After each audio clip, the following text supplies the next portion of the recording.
कौन से वाले में? सवाना वनस्पति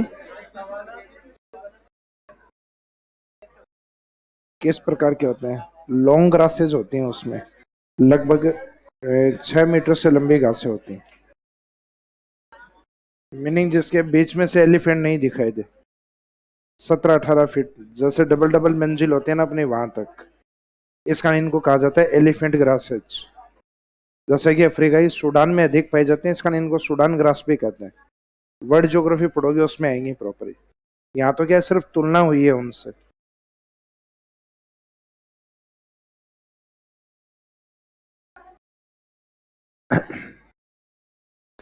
लास्ट में व्यक्तिगत जलवायु वर्गीकरण में स्टार्ट किया था अपन ने, लास्ट वाला थॉर्नथवेट जलवायु वर्गीकरण।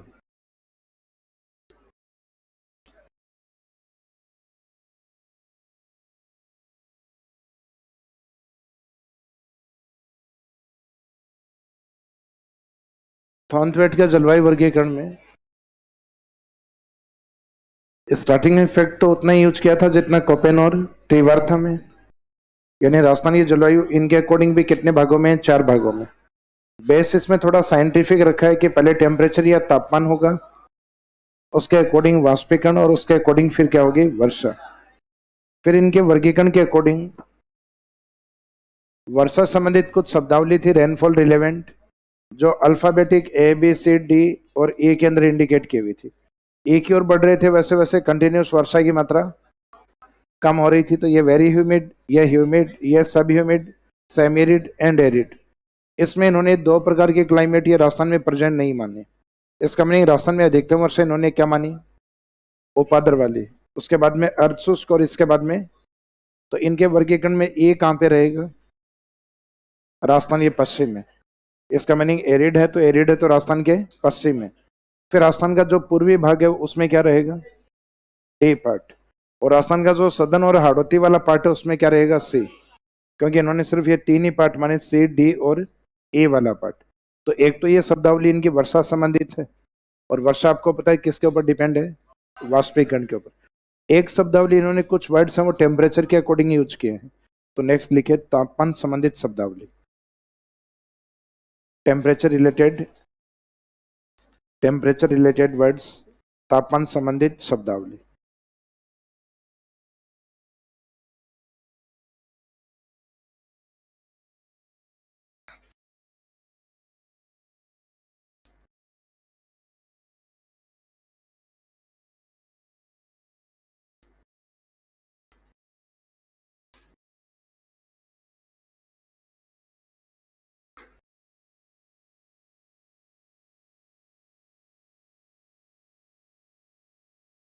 टेम्परेचर रिलेटेड जो वर्ड्स हैं उसमें इन्होंने पूरे विश्व को इक्वेटर लाइन से, भूमध्य रेखा से और ध्रुवों की ओर अल्फाबेटिक के साथ अपोस्ट्रोफ यूज करके डिवाइड किया। जैसे भूमध्य रेखा के आसपास के तापमान को इन्होंने ए अपोस्ट्रोफ, उसके बाद में बी अपोस्ट्रोफ, उसके बाद में C apostrophe, D apostrophe, E apostrophe and F apostrophe. यहाँ इन्होंने 6 पार्ट लिए, जिसमें ए में कहा कि यहाँ सर्वोच्च तापमान होता है। अभी आपको सारे नहीं लिखने हैं, राजस्थान में सिर्फ ये 2 ही काम आएंगे, तो अपन सिर्फ 2 ही इंडिकेट करेंगे इसमें। तो एक का मीनिंग इन्होंने बताया कि जो इक्वेटर लाइन वाला जो पार्ट होता है, जहाँ लगभग कर्क रेखा और मकर रेखा के बीच वाला जो पार्ट है, यहाँ साल भर सूर्य की किरणें सीधी होती हैं, और यहाँ सामान्यतः तापमान उच्च होता है। इस कारण इस वाले पार्ट को नाम दिया उच्च ताप। उच्च तापीय क्षेत्र यानी जहाँ टेम्परेचर काफी अधिक होता है उसको नाम दिया मेगा थर्मल। मेगा थर्मल से बी में टेम्परेचर थोड़ा कम माना इन्होंने, तो इसको नाम दिया इन्होंने मध्य ताप यानी मेजो या मेसोथर्मल। मेसोथर्मल से कम माना इन्होंने सी वाले पार्ट में, क्योंकि कंटिन्यूस पोलर की ओर जाएंगे, ध्रुवों की ओर जाएंगे, टेम्परेचर वैसे वैसे कम होगा। तो यहाँ उच्च ताप, मध्य ताप, जैसे अपने वायुमंडल में परतें होती है विभिन्न प्रकार की। जैसे अपने पृथ्वी के नजदीक कौन सी परत होती है? ट्रोपोस्फीयर। उसके बाद में स्ट्रेटोस्फीयर, उसके बाद में मेसोस्फीयर यानी मध्य मंडल, उसके बाद में आइनोस्फीयर, उसके बाद में एक्सोस्फीयर बहिर्मंडल। तो उन 5 परतों में जो बीच वाली होती है उसको नाम क्या दिया जाता है? मेसोस्फीयर यानी मध्य मंडल। तो इन्होंने जो 3 टेम्परेचर अधिक वाले थे उसमें एक को उच्च, एक को मध्य और एक को निम्न ताप, यानी एक को मेगा थर्मल और एक को माइक्रो थर्मल, और इन दोनों के बीच में मेसोथर्मल। तो मेगा थर्मल, मेसोथर्मल और माइक्रो थर्मल। माइक्रो थर्मल के बाद में इन्होंने जो टेम्परेचर यूज किया डी वाला, कि इसमें और कम तापमान होगा, इसको नाम दिया इन्होंने टेगा टेम्परेचर, जहां टेगा वनस्पति पाई जाती है। इससे कम टुंड्रा, और इससे कम एफ वाले को इन्होंने कहा फ्रोस्ट। फ्रोस्ट का मीनिंग क्या होता है? पाला। ग्रामीण क्षेत्रों में हम कई बार कहते हैं ना, फसलों को पाला मार गया, पाला या तुषार। तुषार कपूर नहीं, तुषार का मीनिंग होता है जब टेम्परेचर हमेशा माइनस में रहे। तो जैसे ही एटमॉस्फेयर का टेम्परेचर माइनस में आता है, तो अपने वायुमंडल में जो वाटर वेपर के पार्टिकल्स होते हैं, यानी जो जलवाष्प के कण होते हैं, वो धीरे धीरे पौधों के ऊपर बर्फ की पपड़ी बना लेते हैं। और ऐसा अगर कंटिन्यूस 4-5 दिन या लगभग 1 वीक तक रह गया, तो पौधों की पत्तियां या जो उनके फूल होते हैं वो झड़ जाते हैं। तो हम सर्दियों में कहते हैं पौधों के लिए जो ओस होती है, वो ओस फायदेमंद होती है। ओस यानी ड्यू, सिर्फ ड्यू, माउंटेन ड्यू नहीं। तो ये जो ओस होती है ये उस कंडीशन में होती है जब टेम्परेचर 0 डिग्री सेल्सियस से ऊपर होते हैं, और बर्फ तब जमेगी फसलों की पत्तियों पर जब पाला या तुषार, जब टेम्परेचर किस में आएंगे? माइनस में। तो माइनस वाली जो कंडीशन हमेशा रहती है उसको कहते हैं फ्रोस्ट। जैसे ग्लास और कांच नहीं होते, फ्रोस्टी ग्लास, जिसके अंदर से विजिबल नहीं होता, जो बर्फ की तरह दिखाई देता है, तो वह पार्ट जो हमेशा बर्फ की तरह जमा रहे, -1 टेम्परेचर है, उसको कहा जाता है फ्रोस्ट क्लाइमेट। ए वाले को कहा जाता है कि कुछ समय के लिए टेम्परेचर इसमें प्लस होते हैं, तो उसको कहा जाता है टुंड्रा वनस्पति, जिसमें बर्फ के मेल्ट होने से काई और लाइकेन, यानी जो शैवाल वगैरह होती हैं, कुछ घासें डेवलप होती हैं पानी वाले एरिया में। उसके बाद उससे थोड़ा सा अधिक टेम्परेचर होता है टेगा वनस्पति में, उससे अधिक तापमान होता है माइक्रो में, उससे अधिक होता है मेसोथर्मल में, और मैक्सिमम तापमान होता है मेगाथर्मल। तो इन्होंने कहा कि राजस्थान के अंदर बहुत कम तापमान नहीं पाए जाते, यहाँ सिर्फ 2 कंडीशन होती है, मेगाथर्मल या तो उच्च ताप होते हैं, और इससे थोड़े कम हो सकते हैं मेसो या मेसोथर्मल, यानी ये 2 कंडीशन होती हैं, उच्च तापीय और मध्य तापीय। तो टेम्परेचर में इन्होंने सिर्फ ये 2 शब्द यूज लिए, बाकी इनका वर्ड क्लासिफिकेशन उसमें सारे शब्दों को लिखवाया जाता है। तो अपने काम क्या है, सिर्फ 2 ही हैं, ए एपोस्ट्रोफ और बी एपोस्ट्रोफ। तो तापमान संबंधित शब्दावली में आपको जो इक्वेटर लाइन वाला पार्ट है वहां पे ए एपोस्ट्रोफ और एक उसके पास में बी एपोस्ट्रोफ, सिर्फ इन 2 शब्दों के मीनिंग लिखने हैं, जिसमें एक मेगा थर्मल,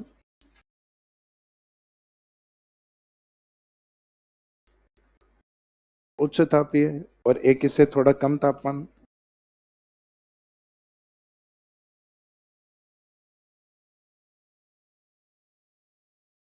जिसको हम मेसोथर्मल या मध्य तापीय।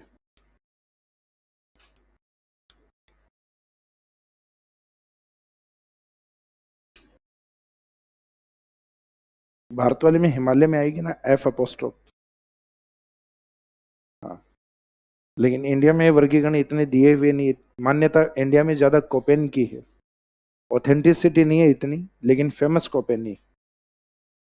तो इंडियन ज्योग्राफी में जब आपको करवाया जाएगा तो ये तीनों वर्गीकरण नहीं करवाए जाएंगे, सिर्फ एक ही करवाया जाएगा, कोपेन, क्योंकि एग्जाम में आता ही वही है सिर्फ। भाई तीनों करवा दें, तीनों समझ में ही नहीं आएंगे। फिर राजस्थान में तो क्या मैटर कम है, इस कारण तीनों करवा दिए जाते हैं, सिर्फ 4-4 पार्ट ही पढ़ाने। अब वहां सब में आपको किसी में 8, किसी में 10, किसी में 12, तो वहां हो जाएंगे 30-35, इसलिए नहीं करवाए जाते। तो इसमें ए एपोस्ट्रोफ यानी जो उच्च ताप वाले एरिया, मेगा थर्मल वाले पार्ट, और उससे थोड़े कम तापमान है वो बी एपोस्ट्रोफ, मध्य तापीय। अभी सिर्फ ये वर्गीकरण निकालने का प्रयास कर रहे हैं अपन, सिर्फ जो अल्फाबेट अपने को यूज करने हैं, जैसे यहाँ ए एपोस्ट्रोफ, बी एपोस्ट्रोफ, और इससे पहले हमने जो कल देखा था उसमें ए बी सी डी और ई, इनमें से कौन कौन से शब्द थे? सी डी और ई वाले पार्ट। तो कल वाले वर्गीकरण में से अगर हम इनका जलवायु वर्गीकरण देखें तो एक तो सी आता है, एक डी और एक ई। जैसे कोपेन में क्या था? ए बी और सी, और उसमें 2 पार्ट किसके थे? बीच वाले लेटर के, जो कि बी था, और इसमें दो पार्ट किसके होंगे, डी के। तो इस वर्गीकरण में इस तरीके से दिया जाएगा कि दो तो डी रहेंगे इसमें, एक सी रहेगा, एक ई रहेगा। अब राजस्थान में आपको क्या लगता है कि तापमान सामान्यतः अधिक होते हैं या कम होते हैं? सामान्यतः अधिक होते हैं। सोलर एनर्जी की पॉसिबिलिटी अपने ज्यादा होती, जिसको कम लगे वो अभी आधी घंटे बाहर जाके खड़ा। भाई एक सीजन विंटर सीजन आता भी कितने दिन है, लगभग 40-45 डेज। अपने यहाँ 40 से 45 दिन। जम्मू कश्मीर वाले ये कहते हैं कि हमारे यहाँ सिर्फ 40 दिन तेज सर्दियां होती हैं, जिनको कहते हैं चिल्हा। क्या कहते हैं? चिल्हा। चिलड़ा अलग होता है, खाने वाला होता है। तो चिल्हा होता है 40 डेज वाली सर्दियां होती हैं उनको। तो इन्होंने बताया कि राजस्थान में जैसे मेन तीन अल्फाबेट सी डी और ई, इन्होंने कहा इन सब में उच्च ताप लगेगा। उच्च ताप का मीनिंग है ए अपोस्ट्रोफ, ए अपोस्ट्रोफ और ए अपोस्ट्रोफ। एक बार सी में, एक बार डी में, एक बार ई में। तो सब में ए आ गया, तो डी जो दूसरी बार रिपीट हो रहा है उसमें सेम ए नहीं लेना। बी भी किसी लिए बताया तो होगा, बी की बात की थी ना अपने यहाँ, बे अपोस्ट्रोफ। इसका मीनिंग बी भी कहीं ना कहीं तो आना चाहिए। तो ये जो सेकंड जो रिपीट हो रहा है, तो सब में एक बार तो ए, जो एक बच गया उसमें क्या यूज करना है, बी अपोस्ट्रोफ।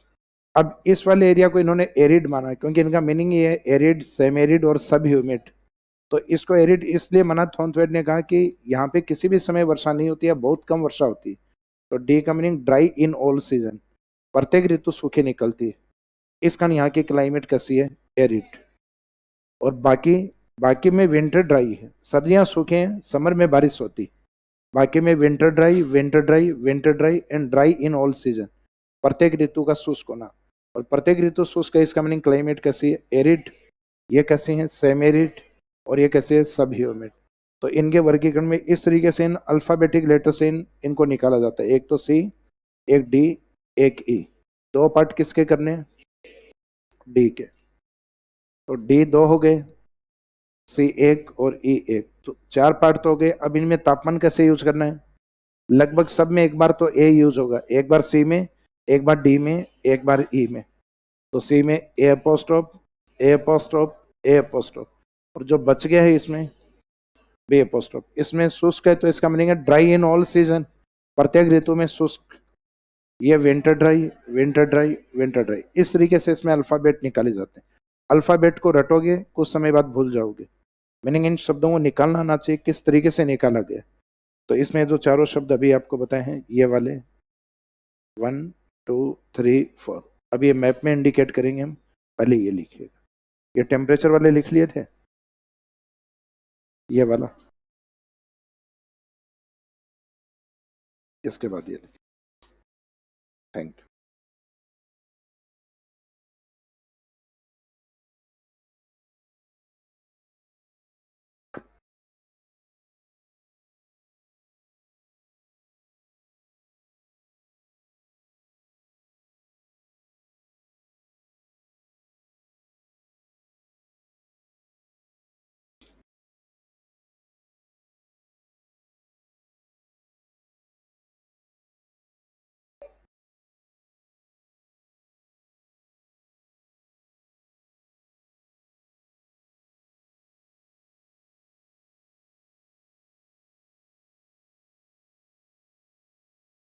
Yes.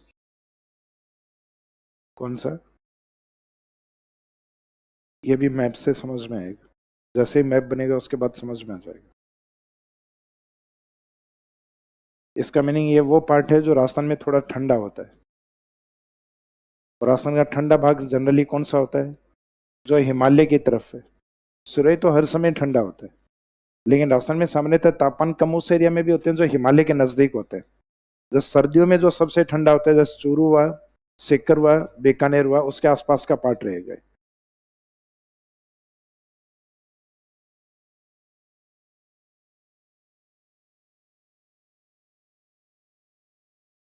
ये 16 डिग्री सेल्सियस टेम्परेचर में बैठने के बाद 45 डिग्री में बाहर जाके खड़े होने का फायदा है।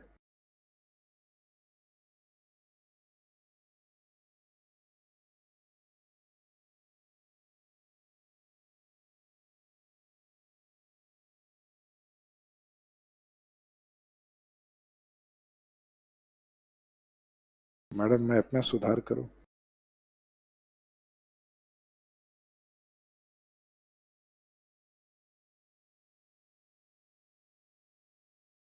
हाबू बनाया है आपने।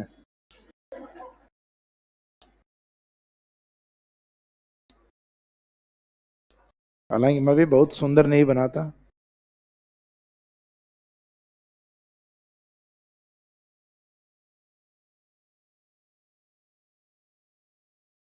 तो राजस्थान का जो पार्ट है जिसमें अपने को एक तो अल्फाबेट सी रखना है, एक डी रखना है और एक ए रखना है। तो इन्होंने सी का पहले मीनिंग क्या बताया था? उपार्द्र, और अधिकतम वर्षा वाला इन्होंने यही माना है राजस्थान में। फिर दो ये डी रखने हैं जिनका मीनिंग जनरली अर्ध शुष्क होता है, सेमेरिड होता है, और एक ए का मीनिंग शुष्क होता है।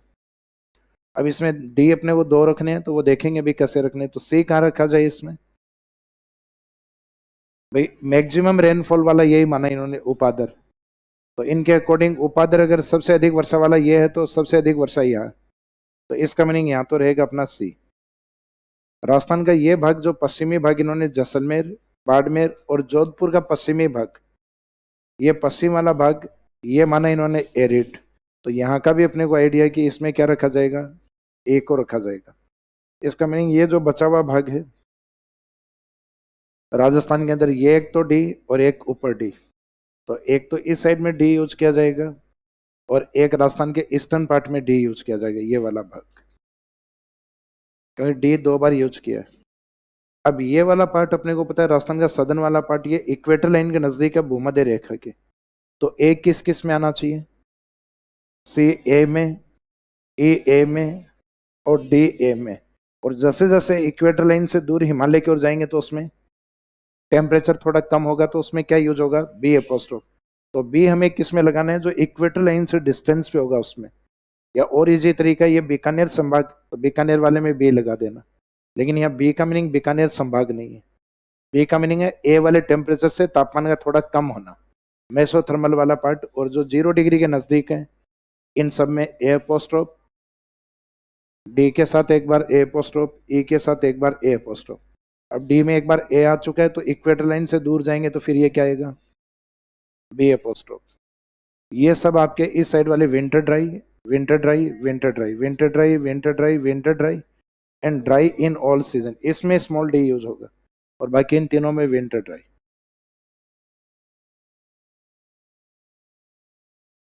डिस्ट्रिक्ट इसमें काफी इजी है। कोपेन वाला ए डब्ल्यू इधर है इसमें, सी ए डब्ल्यू में। जिले वही हैं वागड़ और हाड़ौती, लेकिन साइन ए डब्ल्यू नहीं होके सी ए डब्ल्यू। इधर वाले में डिस्ट्रिक्ट हैं Jaisalmer, Barmer and western part of Jodhpur, Jodhpur का पश्चिमी भाग।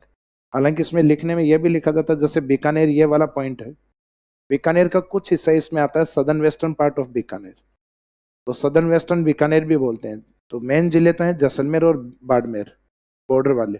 फिर बोला जाता है पश्चिमी Jodhpur and southern western Bikaner, क्योंकि बाकी मेन बीकानेर उत्तर में।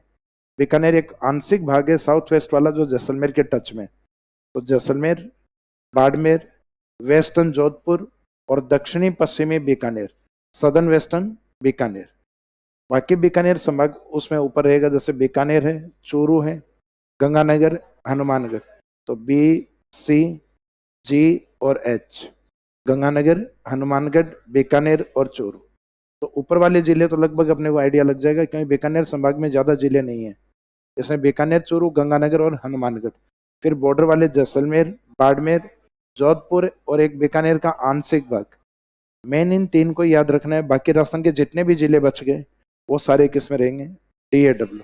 अब इन क्लाइमेट को क्या बोला जाए? तो इसको बोला जाएगा एरिड, सेमीरिड, सब ह्यूमिड। इनके सिर्फ पहले शब्द अगर मीनिंग आपको ध्यान है तो उससे काम चल जाएगा। तो ये तो एरिड डेजर्ट टाइप क्लाइमेट, ये सेमी एरिड, ये सब ह्यूमिड या उपादर। अब ऊपर वाली को नाम दिया जाता है, इन दोनों के टच में है वो, इन दोनों के नाम मिला के दिया जाता है arid, semi arid type climate. शुष्क, अर्ध शुष्क जलवायु, एंड नहीं लगाना है, बिना एंड लगाई डायरेक्ट बोलना है। तो ये arid, semiarid, arid and sorry arid semiarid type शुष्क अर्ध शुष्क जलवायु, या इसको कहा जाता है मिक्स क्लाइमेट। किसका मिक्स? एरिड और सेमेरिड। और इसको क्या कहा जाएगा? सब ह्यूमिड या उपाद्र। यहाँ आद्र और अति आद्र यूज नहीं करना, क्योंकि जो alphabet A B C D ये थे लास्ट में लिखवाया था कल वाली क्लास में, ए और बी इनके अकॉर्डिंग राजस्थान में नहीं पाए जाते। ये डायग्राम नहीं है इसमें। तो एक क्लाइमेट जोन तो इस साइड में है इसमें।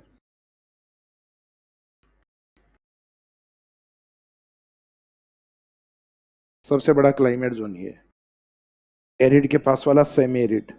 लेकिन यहाँ सेमी एरिड का साइन अलग है, और कोपेन में सेमी एरिड का मीनिंग क्या था? PSHW। उनमें भी बड़ा, सबसे बड़ा सेमी एरिड ही था, लेकिन उसका साइन था BSSW और इसका साइन क्या है? DAW। तो थोनथवेट को एग्जाम में पहचानना आसान है, क्योंकि इसमें अपोस्ट्रोफ लगे हुए आएंगे, ऊपर कॉमा लगे हुए आएंगे, तो साइन को देख के पता लग जाएगा कि थोनथवेट। अल्फाबेट शब्द है, ऊपर टोपी लगा के आएंगे।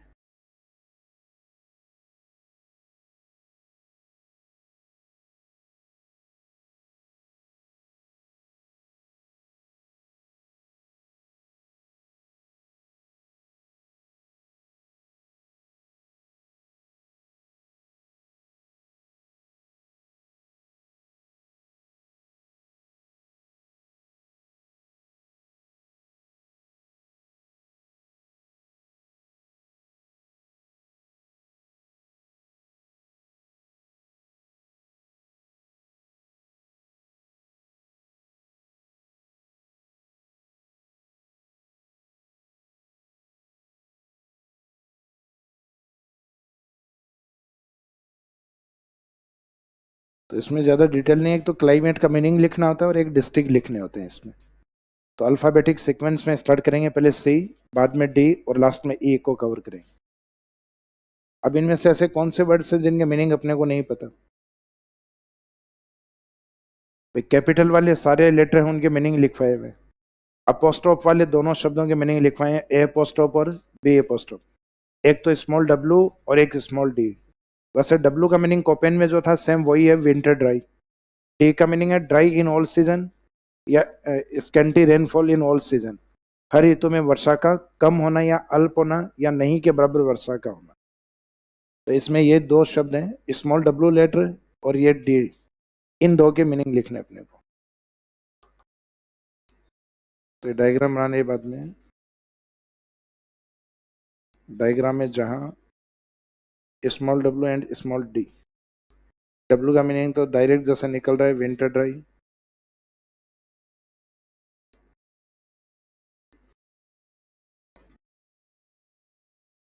शुष्क शीत यानी शीत ऋतु का शुष्क होना।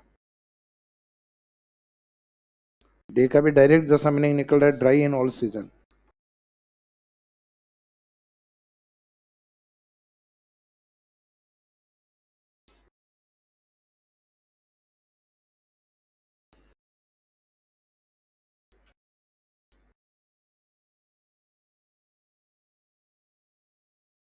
या स्कैंटी रेनफॉल या स्कैरसिटी ऑफ रेनफॉल।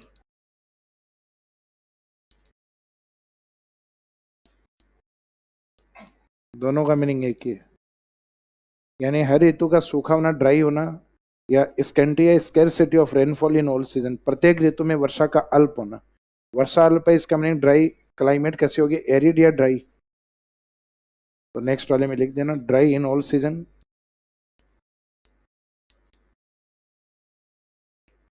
प्रत्येक ऋतु का शुष्क या अल्प वर्ष।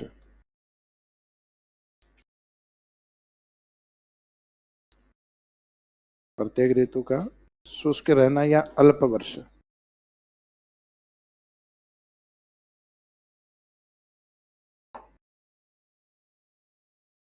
तो प्रयास करके इसको शुष्क ऋतु बोलने का प्रयास क्या करो, शुष्क मत बोला करो।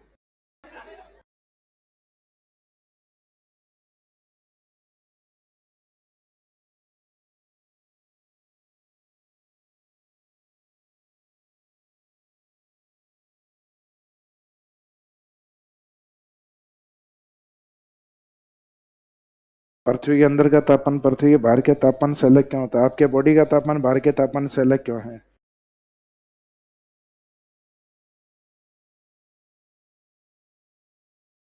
किसने पूछा है?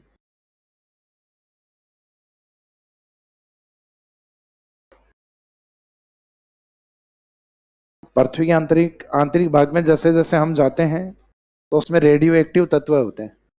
रेडियो एक्टिव तत्वों में ब्लास्टिंग होती है, ब्लास्टिंग होने के कारण वो धीरे धीरे चट्टानों को पिघालते हैं। तो अपन पृथ्वी में धीरे धीरे जैसे जैसे नीचे की ओर जाएंगे तो अपन मैग्मा चैम्बर की ओर चल रहे होते हैं। और मैग्मा चैम्बर की ओर जाने पर धीरे धीरे पृथ्वी के आंतरिक भाग का टेम्परेचर अधिक होता है। कहा जाता है सूर्य के बाहर का जो सतह होता है, जिसको जनरली हम क्या बोलते हैं, 2020 में आया था वो बोला जाता है। तो सूर्य का जो आउटर जो मुकुट होता है उसको कोरोना कहा जाता है, जिसका टेम्परेचर बाहरी भाग का अंदर का तापमान तो बहुत ज्यादा होता है, लगभग 1.5 लाख डिग्री सेल्सियस से अधिक होता है। लेकिन बाहरी सतह का तापमान होता है 6000 डिग्री सेल्सियस। तो पृथ्वी सूर्य के आउटर कोर का और पृथ्वी के इनर या सेंटर का टेम्परेचर इक्वल होता है। 6000 डिग्री सेल्सियस टेम्परेचर है पृथ्वी के अंदर का।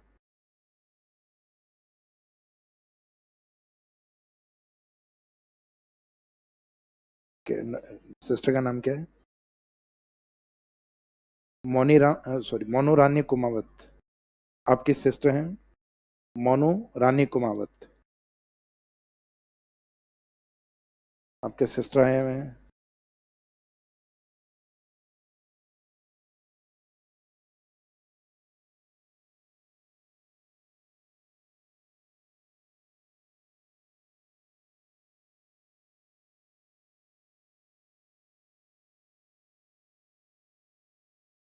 गुरुजी आपसे हाथ जोड़कर निवेदन है कि कृपया करके हिंदी के शब्द ज्यादा प्रयोग करें।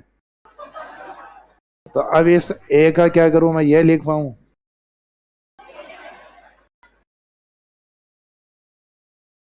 भैया वर्गीकरण सच में इंग्लिश में दिए हुए हैं और हिंदी मीनिंग इनके आगे लिखवाता ही हूं।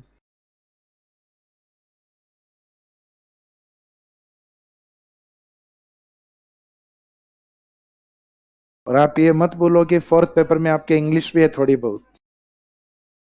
थोड़ी बहुत नहीं, 80 नंबर की है।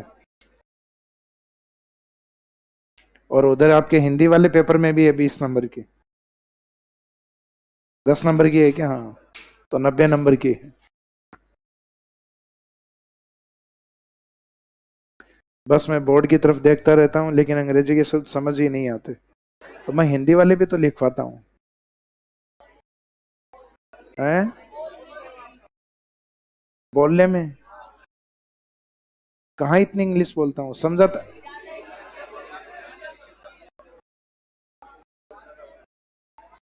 भाई हिंदी मीडियम के कितने स्टूडेंट हैं हिंदी मीडियम वाले? अब हाँ ठीक है, जितने हिंदी मीडियम, अब इनमें समझ में किस किस के नहीं आती है वो हाथ खड़ा ईमानदारी से खड़ा करें। समस्या मेरी नहीं है, फिर आपकी है। भाई ज्यादा को समझ में नहीं है तब तो मैं ये मानू मेरी समस्या है।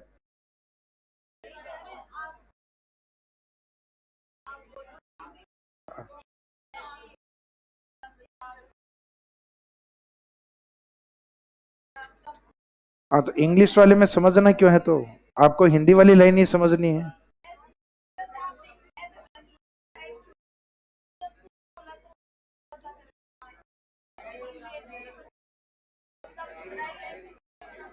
देखो ये सोच के, ये जैसे कॉमन शब्द है उनको कई बार मैं इंग्लिश में बोलते हुए निकल जाता हूँ, ये मेरे को पता है।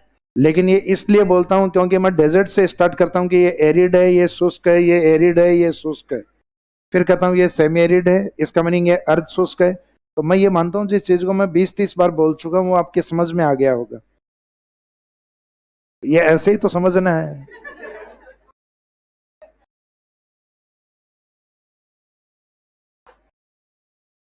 भाई वो 1 4 3 बोलते हैं वो तुरंत समझ में आता है।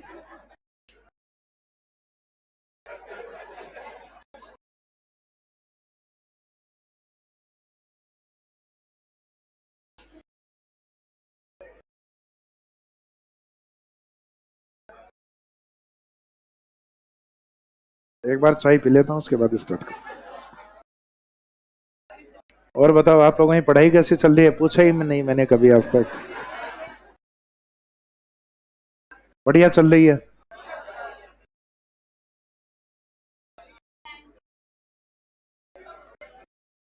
टाइम देखो सबको ही कम मिलता है। आपके जैसे जिनके ह्यूमैनिटीज वाले सब्जेक्ट हैं, तो उनके जब ह्यूमैनिटीज वाले सब्जेक्ट स्टार्ट होते हैं, जैसे हिस्ट्री हुआ, पॉलिटी हुआ, ज्योग्राफी हुआ, तब उनके फेवर की बात होती है। तब उनको लगता है कि ये हुई बात, अब हमारा टाइम आए। और जैसे ही आपके कुछ सब्जेक्ट ऐसे हों, साइंस वाले हों, और साइंस से आपका कोई लेना देना नहीं है, लेकिन साइंस वाले स्टूडेंट के जब सब्जेक्ट चलते हैं, जैसे मैथ्स आती है, हालांकि रीजनिंग तो ऐसा सब्जेक्ट है जो सब कर लेते हैं, तो ईजी लगता है, और ऐसा कोई ग्रेजुएशन में, पीजी में ऐसा कोई सब्जेक्ट नहीं रहा हुआ, तो इसका मीनिंग वो जनरल मैथ्स वगैरह, फॉर्मूले वगैरह उन पे डिपेंड होता है। और सर का समझाने का तरीका बहुत बढ़िया है, तो जिससे समझ में आ जाता है।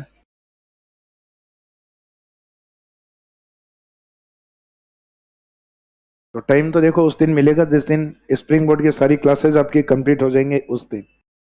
बाकी तो टाइम सभी स्टूडेंट मैनेज करके ही पढ़ रहे होते हैं। भाई कई थोड़ा सा ये होता है, रात को लेट तक पढ़ते हैं, इस कारण थोड़ा सा रिवीजन जल्दी हो जाता है। कईयों को रिवीजन 3 बार की जरूरत पड़ती है, और मैं ये मानता हूँ जिनको 3 बार की पड़ती है अच्छी बात है, क्योंकि एक बार वाले तो और कॉन्फिडेंस में घूम रहे होते हैं, पिछले 10 साल से यहीं घूम रहे हैं जयपुर।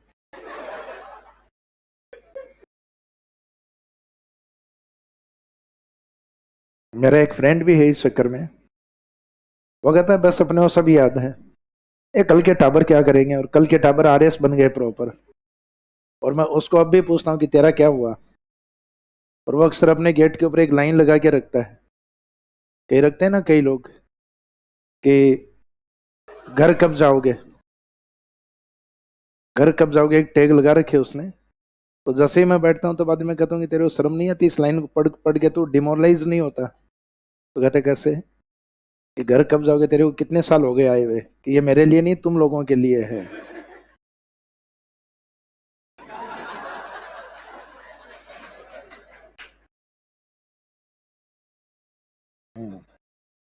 है क्या चीज है? इतना टाइम नहीं हुआ है। देखो वक्त ये है, जब आपके 18 19 साल या 17 साल उम्र होती है, तब आपको यूं लगता है 4 साल पड़ी है अभी। तो आप दूसरे जो 20 21 के हो गए ना, उनको इस बात को लेके डिमोरलाइज करते हैं, मेरी तो 4 साल पड़ी है अभी। मेरे को खूब लगता था ये, मैं भी यही कहता था अपने साथ वालों को, मेरी 4 साल पड़ी है। और एक दिन ऐसी आंधी आई कि 25 का कब हो गया पता ही नहीं चला। जीवन में हर किसी की आती है एक बार। तो मीनिंग है कि जिस दिन ऐसी कोई आंधी आएगी जीवन में, तो 21 तक कब पहुंचोगे पता ही नहीं चलेगा। और जिस दिन 21 आ गई, उस दिन आरपीएससी सिर्फ 2 ही भर्तियां दिखाएगी और 28 के हो जाओगे, क्योंकि आरपीएससी की एक भर्ती होने में लगभग 3 से 4 साल।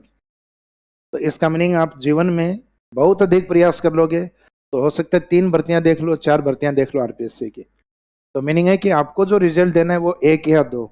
और लड़कियों को तो और भी बहुत कम मौके मिलते हैं। भाई शादीशुदा हैं तो और वैसे भी कहा कि बस 1 भर्ती या 2 भर्ती, या बहुत अच्छे कोऑपरेट करने वाले हैं घर वाले, तो हो सकता है आगे तक भी मौके मिल जाते हैं, लेकिन बाकी मौके बहुत कम है। और लड़कों की भी जिम्मेदारियां आती हैं, और पश्चिमी राजस्थान वालों में मेरे हिसाब से और जल्दी आती हैं।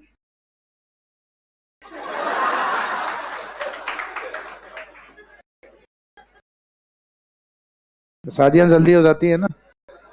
अब तो नहीं है शायद ऐसा ट्रेंड, या है क्या, कि अब सर होती ही नहीं है, हाँ? अपने बिहार, यूपी, केरल जिंदाबाद। केरल का लिंगानुपात 1084 है, ध्यान रखना।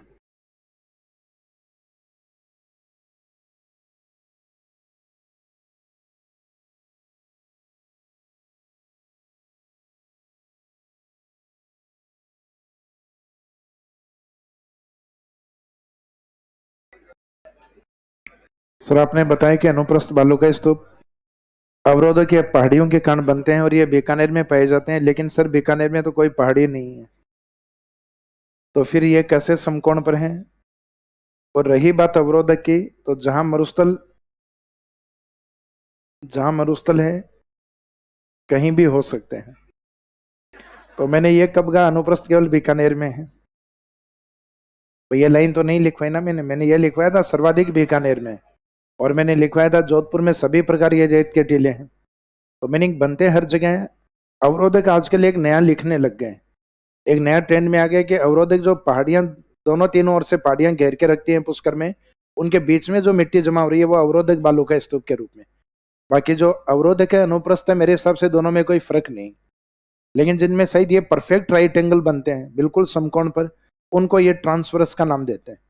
और बाकी जिसमें जो जिस तरीके से इस तरीके से पहाड़ियां हैं तीनों चारों तरफ से, अब यहाँ पे जो ड्यून्स बनने हैं बिल्कुल राइट एंगल पे नहीं आ रहे, तो शायद इस प्रकार के बालू का स्तूप जो पुष्कर के पास में है, इनको नाम इन्होंने अवरोधक दिया, जिसमें कोई विशेष प्रकार का स्ट्रक्चर यूज नहीं किया। इन्होंने कहा पहाड़ियों के अवरोध के कारण जो बनने बिना किसी स्ट्रक्चर के, इनको नाम दे दिया बैरियर सैंड ड्यून्स। और उसमें उन्होंने बताया कि राइट एंगल पे बनते हैं, परफेक्ट राइट एंगल पे बनते हैं। तो विंड डायरेक्शन के समकोण पर बनेगा उसको नाम क्या देंगे? ट्रांसवर्स। और पहाड़ियों के अवरोध के कारण बिना किसी स्ट्रक्चर के बन रहा है, इसका मीनिंग वो बैरियर सैंड ड्यून्स है। इनमें कोई आकृति यूज नहीं की जाती। इनमें कहा जाता है कि सामने अवरोध के कारण ये बनते हैं, बैरियर्स के कारण। मैंने रट्टा मार लिया है, बस ऐसे दिमाग में आ गया, इस कारण पूछा है। Thank you.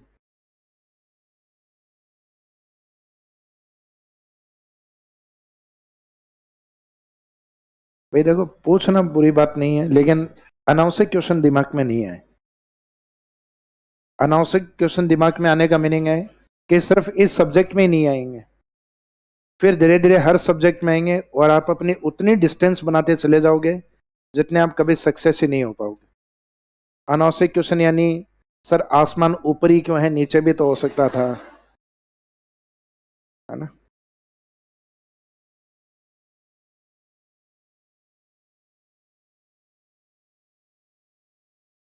सर जो आंधी आपके जीवन में है, उस आंधी का क्या तात्पर्य है? आंधी नहीं, तूफान था, तूफान। ये प्रैक्टिकली है, जैसे जैसे जीवन बढ़ेगा पता चलेगा। भाई घर वाले सारी चीजें जीवन में बताते थोड़ी ना है, वो सिर्फ शादी करके छोड़ देंगे। बाकी सब समझना है आपको, कैसे जीवन आगे बढ़ाना है, कैसे चलाना है।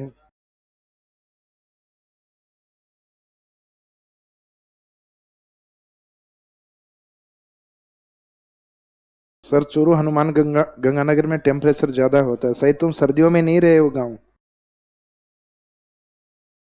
बी से इंडिकेट क्यों किया है इसको? बी से इंडिकेट जनरली जो और जिले होते हैं साल भर का, उनका एवरेज टेम्परेचर, और श्री गंगानगर बीकानेर चूरू इनका एवरेज टेम्परेचर। तो पूरे साल का अगर एक एवरेज टेम्परेचर देखा जाए तो उत्तर वाले जिलों का एवरेज टेम्परेचर क्या होता है? कम। और बाकी सदर्न वाले जो डिस्ट्रिक्ट है उनका एवरेज टेम्परेचर क्या होगा? ज्यादा होगा। तो आपके माइंड में जो टेम्परेचर अधिक होने वाली स्थिति है, वो मार्च अप्रैल मई और जून वो वाली चल रही है, क्योंकि आप अभी प्रेजेंट में हो। और मेरे को लग रहा है ताजा ताजा गाँव जाके आए हो, तो लग रहा है गंगानगर बीकानेर हनुमानगढ़ के तापमान तो ज्यादा है। तो एक बार सर्दियों में भी जाके देखना, चूरू के, सीकर के, बीकानेर के, यहाँ के टेम्परेचर सर्दियों में काफी कम होते हैं। आए दिन चूरू का एक पार्ट, चूरू सीकर का एक पार्ट होता है, ये रतनगढ़ और फतेहपुर वाला पार्ट, जो न्यूज़पेपर में रहता ही है। फतेहपुर का टेम्परेचर आज -3 डिग्री सेल्सियस, आज -2 डिग्री सेल्सियस, क्योंकि मरुस्थलीय क्षेत्र हैं, डेजर्ट एरिया जल्दी ठंडे होते हैं। और एक इफेक्ट है कि हिमालय इनके नजदीक है, तो कोल्ड वेव्स का या शीत लहरों का इफेक्ट काफी ज्यादा होता है, जो हम इस चैप्टर में आगे पढ़ेंगे शीत ऋतु के अंदर। जैसे हम बताया जाएगा, चूरू, सीकर और बीकानेर जिले हैं, इनके टेम्परेचर राजस्थान में सर्दियों में सामान्य तक कम होते हैं। कारण एक तो यह है कि भाई डेजर्ट में भी जैसलमेर में भी मिट्टी है, जैसलमेर में भी कम होने चाहिए, लेकिन वहां चूरू से ज्यादा तापमान क्यों है? तो कारण है वहां तक हिमालय वाली जो कोल्ड वेव्स आती हैं उनका इफेक्ट वहां तक कम हो जाता है। और जैसे जैसे जैसलमेर को देखेंगे तो वो इक्वेटर लाइन की तरफ ज्यादा है, भूमध्य रेखा की ओर, जबकि गंगानगर बीकानेर ये हिमालय के ज्यादा नजदीक है, तो सर्दियों में इनके टेम्परेचर काफी कम होते हैं। तो ये एवरेज टेम्परेचर निकाल के बताया हुआ है। अब इसमें जो अपन ने डायग्राम बनाया, उस डायग्राम में फर्स्ट वाला पार्ट अल्फाबेटिक सीक्वेंस में हम लेंगे CAW।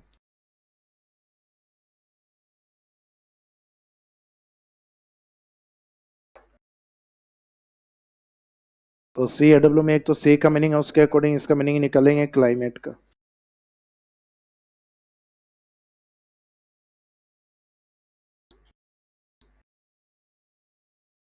जलवायु का मीनिंग यहाँ क्या है?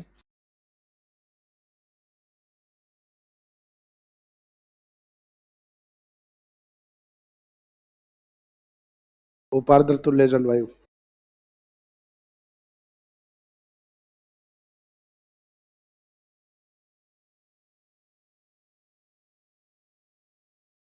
यानी सब ह्यूमिड टाइप क्लाइमेट।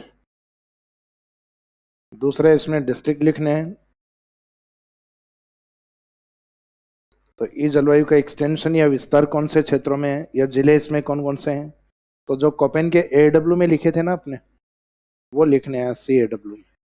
तो उसमें एक तो वागड़ वाला और एक हाड़ौती वाला पार्ट, हाड़ौती में चित्तौड़ को शामिल करते हैं।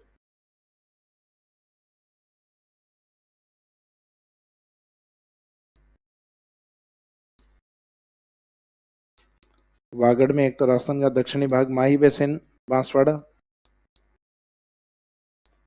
एक डूंगरपुर, एक रहेगा प्रतापगढ़। फिर इसमें हाड़ौती वाला जो पार्ट है,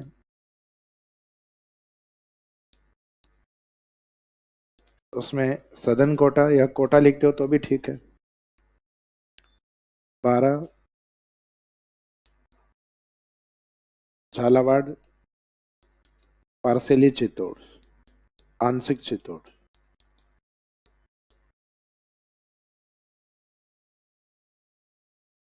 तो कोपेन के जो AW वाले थे वो इसके CAW में, ए विद अपोस्ट्रोफ, ए के आगे कोमा लगानी है ऊपर।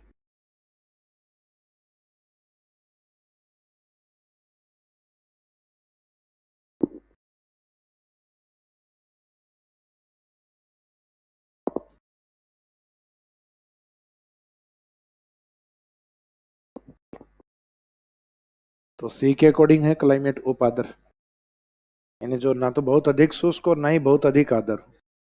तो उपार्द्र तुल्य जलवायु, सब humid type climate, and extent या extension in Vagad and Hadoti. Vagad means Banswara, Dungarpur, Pratapgarh. Hadoti meaning Bundi को छोड़ना है इसमें भी। दक्षिणी कोटा या कोटा, पारा, झालावाड़ एंड पार्सेली चित्तौड़। अब सी के बाद में जस्ट इसके ऊपर कौन सा पॉइंट पार्ट है, डी वाला। तो डी में पहले ए वाले को लेंगे और उसके बाद में बी वाले को।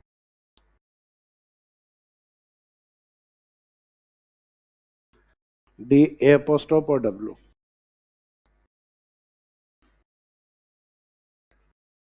तो इसमें क्लाइमेट या जलवायु, डी का मीनिंग क्या होता है, सेमी एरिड, अर्ध शुष्क।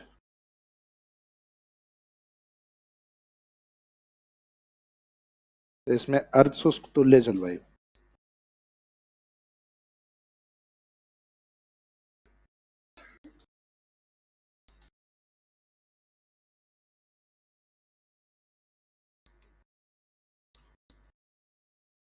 Semi arid type climate. अब इस प्रकार की जलवायु का राजस्थान में विस्तार कहां पर है। तो इसमें एक तो कोपेन वाले जो मैदानी भाग वाले सारे जिले हैं वो काउंट हो रहे हैं। तो मैदानी भाग में वहां याद रखने का तरीका था ABCD, अगेन ABCD, बी दो थे, RSTU। तो एक तो ये लिखिए, उसके बाद कुछ जिले और हैं वो भी कवर करने होंगे इसमें। तो ABCD वाला पहला एकीकरण का पहला चरण है, मत्स्य यूनियन अलवर, भरतपुर, करौली, धौलपुर।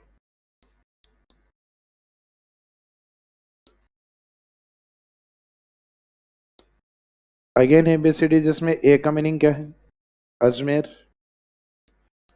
बी दो हैं, बी भीलवाड़ा और बूंदी, भीलवाड़ा बूंदी। फिर सी का मीनिंग भीलवाड़ा के नीचे की ओर चित्तौड़, और डी जयपुर के नजदीक वाला है दौसा। RSTU में आर है राजसमंद,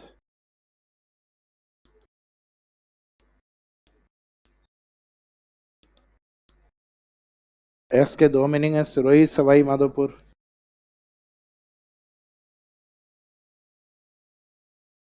सिरोही, सवाई माधोपुर। टी का मीनिंग है टोंक, यू का मीनिंग है उदयपुर। बाकी जयपुर अभी नहीं लिखे, कितने लिखो इसमें। लिख दिया गलत नहीं है, लिख दिया ठीक है।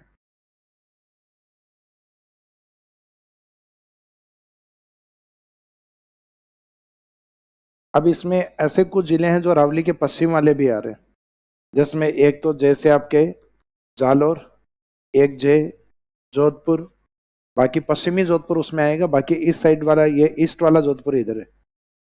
फिर एक आएगा झुंझुनू, तो एक जालोर, एक जोधपुर, एक झुंझुनू, इनके टच में पाली, नागौर और सीकर।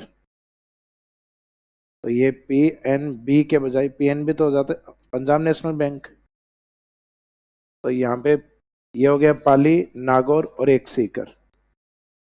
तो या तो एस जो आपके एक एक्स्ट्रा यूज हो रहे हैं ना यहाँ पर, इसमें RSTU यूज किए थे अपन, या तो एस यहाँ 3 लिख दो, सीकर इधर आ जाएगा। अदरवाइज ये लास्ट वाले PNS 3 डिस्ट्रिक्ट है, और 3 हो जाएंगे आपके ट्रिपल J वाले। तो इसके बाद में कुछ डिस्ट्रिक्ट और भी आएंगे इसमें, तो एक तो ट्रिपल J वाले, और एक PNB की जगह PNS। तो ट्रिपल J कौन है? एक तो जालोर, एक इसका पुराने वाला संभाग कौन था? जोधपुर, और एक J है झुंझुनू।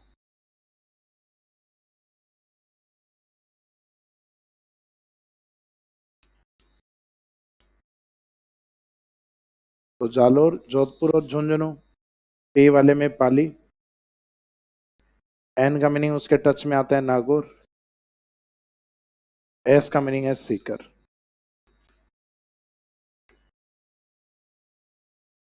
NGR यानी नागौर को इंडिकेट कर रहे हैं।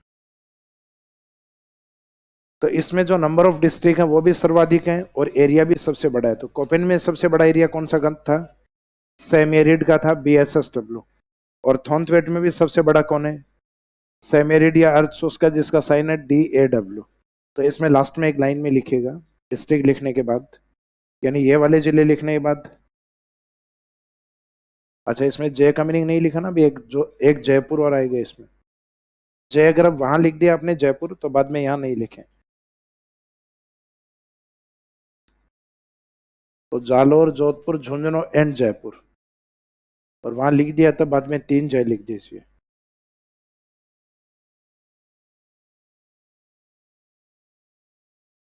तो टेट्रा जय और लास्ट में PNB की जगह PNS, एस सीकर है।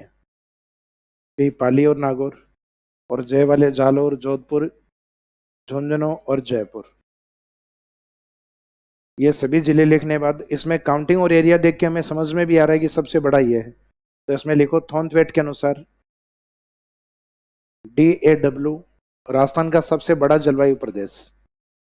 अकॉर्डिंग टू थॉन्थवेट DAW, एक के ऊपर अपोस्ट्रोफ करना comma, according to Thornthwaite DAW is the largest climate region of Rajasthan. Thornthwaite के अनुसार DAW राजस्थान का सबसे बड़ा जलवायु प्रदेश। According to Thornthwaite DAW is the largest climate region, या क्लाइमेट जोन लिख दो, एक ही बात है, climate region of Rajasthan. DAW is the largest climate region of Rajasthan.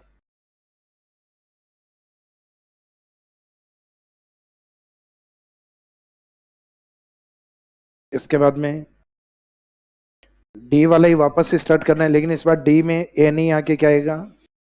B आएगा, और ये रहेगा बीकानेर संभाग की ओर, DB अपोस्ट्रोफ और स्मॉल w। तो एक तो इसमें क्लाइमेट या जलवायु कैसी है, तो इसमें ये एरिड और सेमेरिड दोनों के टच में है, शुष्क और अर्ध शुष्क के।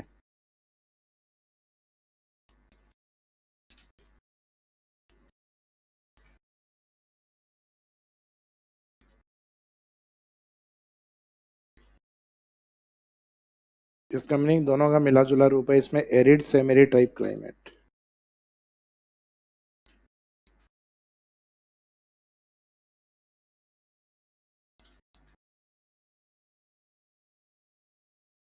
कुछ भाग ऐसा है जो काफी अधिक शुष्क है, और कुछ ऐसा है जो उससे थोड़ी ठीक बारिश वाला है।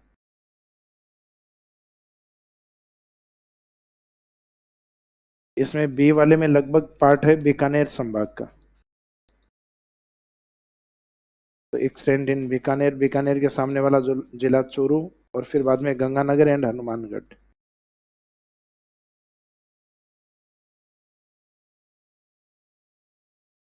तो इसमें एक्सटेंशन या extend in Bikaner, Churu, Shri Ganganagar and Hanumangarh. पुराने वाला जो बीकानेर समा गया इस बी में पूरा वो है, बीकानेर, चोरू जी, इसे लेना है, श्री गंगानगर यानी गंगानगर वाला पार्ट, हनुमानगढ़ नहीं, विशेष बातें नहीं।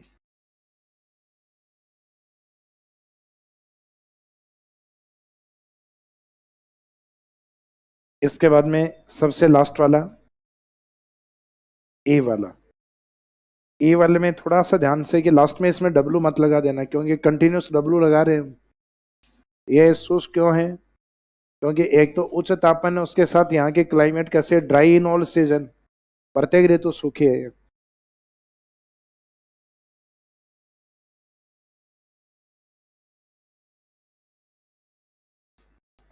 क्लाइमेट या जलवायु में ए का मीनिंग है यहाँ एरिड। तो एरिड क्लाइमेट किस में होती है? डेजर्ट में। तो एरिड डेजर्ट टाइप क्लाइमेट।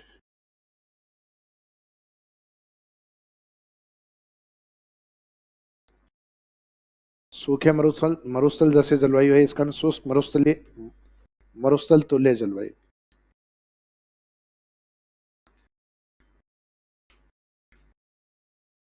और शुष्क मरुस्थल तुल्य जलवायु, एरिड डेजर्ट टाइप क्लाइमेट। इसका विस्तार, विस्तार में बॉर्डर वाले नीचे वाले दोनों जिले लेने हैं, एक तो जैसलमेर, बाड़मेर, और फिर कुछ जिलों का पार्ट लेना है, जैसे वेस्टर्न जोधपुर, पश्चिमी Jodhpur and southern western Bikaner, दक्षिणी पश्चिमी बीकानेर। यानी पश्चिमी जोधपुर का मीनिंग वो जोधपुर जो जैसलमेर बाड़मेर की तरफ है, तो वेस्टर्न जोधपुर, पश्चिमी जोधपुर। और बीकानेर को अगर हम डिवाइड करके देखें तो बीकानेर का दक्षिणी पश्चिमी बीकानेर, तो वेस्टर्न जोधपुर, पश्चिमी जोधपुर, और सदर्न वेस्टर्न बीकानेर, दक्षिणी पश्चिमी बीकानेर। क्योंकि पार्ट इस तरीके से शामिल किया जाता है, जैसे बीकानेर मोस्टली तो ऊपर चला गया, बाकी कुछ बीकानेर अगर यहाँ से डिवाइड करें तो जो जैसलमेर के टच में थोड़ा बहुत पार्ट साउथ वेस्ट बीकानेर, और इधर जोधपुर मुख्यतः इस साइड में आ गया, लेकिन कुछ जोधपुर वेस्टर्न जोधपुर, तो एक तो जैसलमेर, एक बाड़मेर, एक वेस्टर्न जोधपुर और एक सदर्न वेस्टर्न बीकानेर यानी दक्षिणी पश्चिमी बीकानेर। तो पश्चिमी जोधपुर का कुछ हिस्सा और कुछ हिस्सा दक्षिणी पश्चिमी बीकानेर, साउथ वेस्ट बीकानेर। बाकी मेन है जैसलमेर और बाड़मेर।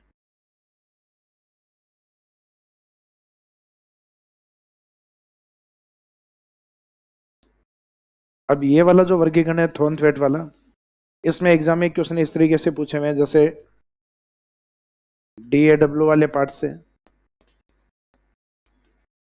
EAD वाले से, ये जनरली ज्यादा पूछते हैं दोनों। इसमें आने को एग्जाम में कोई भी आ सकता है। अब एग्जाम में ऑप्शन इस तरीके से दिए हुए हैं, जैसे कुछ तो आपके बीकानेर वाले ऊपर वाले के दिए हुए हैं, बीकानेर, श्री गंगानगर। तो ये तो तब होता जब डी के साथ क्या आना चाहिए था, बी, तब आंसर में होता है। फिर एक दिया हुआ है आपके झालावाड़ और बांसवाड़ा, ये तब आता जब सी वाला होता। एक ये दिया हुआ है अलवर, भरतपुर, और एक दिया हुआ है जैसलमेर, बाड़मेर। तो ऐसे पुराने क्वेश्चन पेपर निकालोगे तो जैसे ये DAW वाली जलवायु कैसी है, तो ये मुख्यतः अल्फाबेटिक से याद करते हैं, ABCD वाले जिले, अगेन ABCD। तो पहला ए और बी जो है अलवर, भरतपुर, तो वो क्लाइमेट है DAW के, तो इसमें आंसर क्या रहेगा, सी। और EAD वाली, ई का मीनिंग होता है यहाँ एरिड या शुष्क, तो ई के अकॉर्डिंग शुष्क जलवायु जैसलमेर और बाड़मेर, ये वाले डिस्ट्रिक्ट। झालावाड़, बांसवाड़ा अगर ये अगर अपने आंसर में होता तो क्लाइमेट जोन क्या होना चाहिए था, CAW होना चाहिए था। अगर ये आंसर है तो D, B अपोस्ट्रोफ और W, ये क्वेश्चन में होना चाहिए था। तो डिस्ट्रिक्ट देख के या डिस्ट्रिक्ट याद करके अपने को लगभग आइडिया लग जाएगा। आजकल कई बार ये क्या करने लग गए हैं, ये डायग्राम में इंडिकेट करने लग गए इनको, जैसे एक साइड में क्वेश्चन में डायग्राम बना दिया, ऐसा फर्स्ट ग्रेड ज्योग्राफी के पेपर में किया हुआ है थॉर्नथवेट में। ये डायग्राम बना के और फिर ये पार्ट हाईलाइट कर दिया और फिर ड्रॉ किया गया पार्ट या छायांकित किया गया भाग थॉर्नथवेट के अकॉर्डिंग किस जलवायु में। तो अपने को पता है कि ना तो यहाँ सी है, सी इधर है, डी दोनों इधर है, इसमें ई आएगा। फिर चेक ये करना है कि ई को कहीं ऑप्शन में 2 बार तो नहीं दिया हुआ। हो सकता है कि एक ई में ये दे रखा हो कि ई ए पोस्टॉप और डब्ल्यू और एक ई ए पोस्टॉप और डी, तो ये डी वाला रहेगा इसमें, ड्राई इन ऑल सीजन वाला। इस कारण यहाँ के climate dry in all season यानी हर ऋतु सूखी होने के कारण यहाँ की जलवायु कैसी है, शुष्क प्रकार की, तो इसमें आंसर ये रहेगा। तो फिर उन्हीं के अल्फाबेट ज्यादातर तो जो है एज इट इज वही दिए हुए रहते हैं, ये 2 बार लिखते ही नहीं, एक बार ही आता है। तो इसका मीनिंग जो एक बार भी अगर ठीक से पढ़ा हुआ होगा तो एक क्वेश्चन गलत नहीं होते। सिर्फ उन शब्दों के मीनिंग पता होने चाहिए कि सी का मीनिंग क्या था, डी का मीनिंग क्या है, ए का मीनिंग क्या है। उन शब्दों के मीनिंग से लगभग अपने को लोकेशन का पता लग जाएगा कि सी इसमें सर्वाधिक वर्षा वाला है जो इधर होगा, डी है वो मीडियम में रहेंगे, और ई सबसे कम वर्षा वाला जो राजस्थान के पश्चिम में रहेगा। अब जो इक्वेटर लाइन के नजदीक है उन सब में ए अपोस्ट्रोफ लगेगा, तो सी ए अपोस्ट्रोफ, डी ए अपोस्ट्रोफ और ई ए अपोस्ट्रोफ, और जो इक्वेटर लाइन से ध्रुवों की ओर जा रहा है उसमें ए के बजाय बी अपोस्ट्रोफ। ये सब winter dry, winter dry, winter dry and dry in all season, प्रत्येक ऋतु में शुष्क रहना। अब थॉर्नथवेट कंप्लीट होते इसमें एक लाइन अपने को ये लिखनी होती है कि जितने भी व्यक्तिगत जलवायु वर्गीकरण देखे अपन ने, तो उन व्यक्तिगत जलवायु वर्गीकरणों में थॉर्नथवेट के वर्गीकरण को सर्वाधिक मान्यता है। तो इसमें लास्ट में एक नोट में लिखे एक लाइन,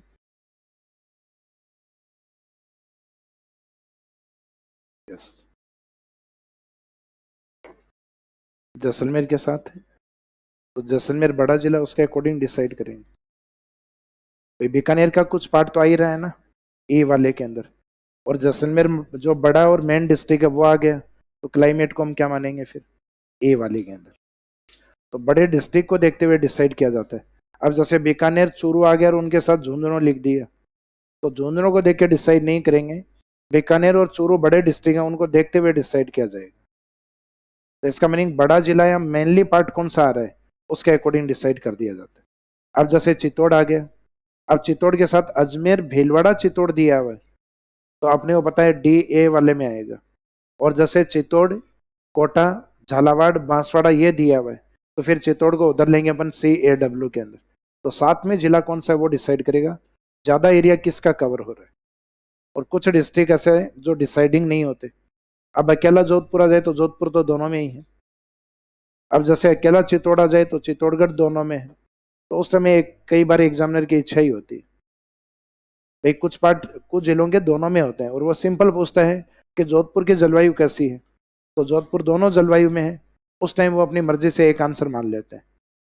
भाई सिंपल ये कहना जोधपुर की जलवायु कैसी है, तो जोधपुर तो दोनों में आ रहे हैं इसमें, तो जोधपुर एक क्लाइमेट जोन में। या तो क्वेश्चन हो कि जोधपुर का मोस्टली पार्ट किस में है, तब क्वेश्चन बने, और वो सिंपल पूछते हैं जोधपुर की जलवायु कैसी है, तो जोधपुर में एरिड और सेम एरिड दोनों प्रकार की होती है। अब नेक्स्ट ये नोट में लिखेगा कौन सा, जोधपुर का मोस्टली पार्ट सेमी एरिड में है, लेकिन एग्जामिनर की इच्छा है ना कि वो आंसर क्या रखे। भाई अपन तो अपनी तरफ से आंसर बता सकते हैं, मैं ये कह रहा हूं कि उसके दिमाग में क्या चल रहा है वो अपने अकॉर्डिंग देता है। कई बार ऑब्जेक्शन उठाते हो, कई बार प्रोफेसर किसने दिया, अगर वो सीनियर है तो साथ वाले जो प्रोफेसर हैं वो सपोर्ट करते हैं कि ठीक है सर जैसा आप मानो वैसा, वहां ऑब्जेक्शन नहीं होता। वहां उस बेंच पे जो बैठे रहते हैं सीनियर, उसका कहना मानना पड़ता है। कई बार अपने को पता है ये क्वेश्चन डिलीट होना चाहिए था लेकिन नहीं होता, तो इसका मीनिंग कहीं ना कहीं जो सीनियर है वो सीनियर की चल रही है, और उसका दिमाग उस दिन थोड़ा सा ठीक हो, और वो नीचे वाले उस दिन बोलने की हिम्मत रख रहे हो कि सर पहले जो आपने दिया वो ठीक हो आप, लेकिन आजकल थोड़ा सा ये अपडेट हो गया है, इसका पार्ट ये है, और उस टाइम उसको लगे कि हाँ ये वास्तव में चेंज करना चाहिए आंसर, तो उस टाइम वो डिलीट भी करते हैं। बहुत सारे ऐसे क्वेश्चन है जो कई बार लगते हैं एग्जाम में, डिलीट होना चाहिए था लेकिन नहीं होता है।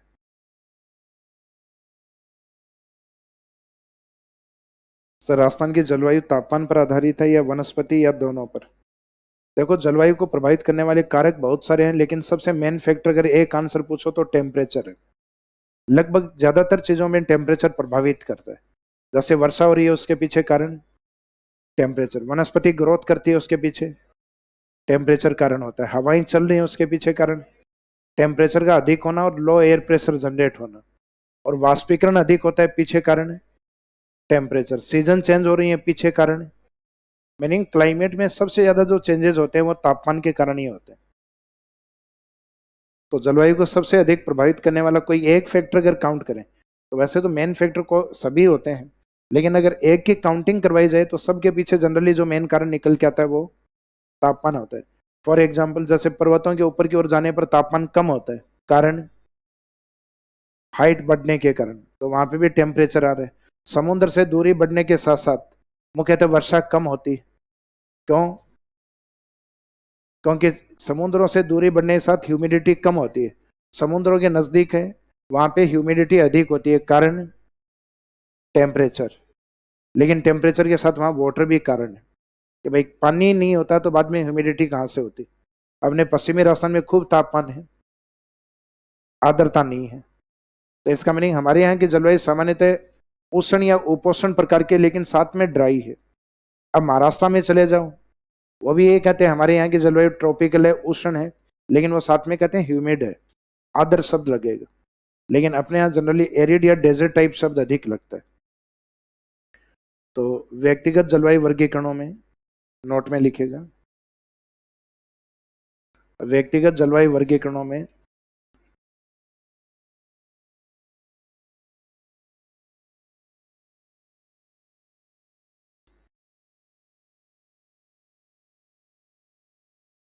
थॉर्नवेट के जलवायु वर्गीकरण को सर्वाधिक मान्यता प्राप्त।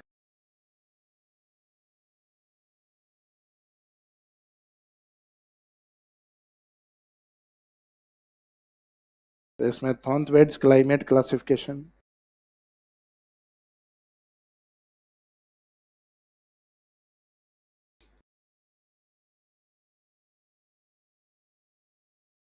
Thornthwaite's climate classification is more authentic than other individual climate classification. Thornthwaite's climate classification is more authentic than other individual climate classification. व्यक्तिगत जलवायु वर्गीकरणों में थॉर्नथवेट के जलवायु वर्गीकरण को अधिक मान्यता प्राप्त।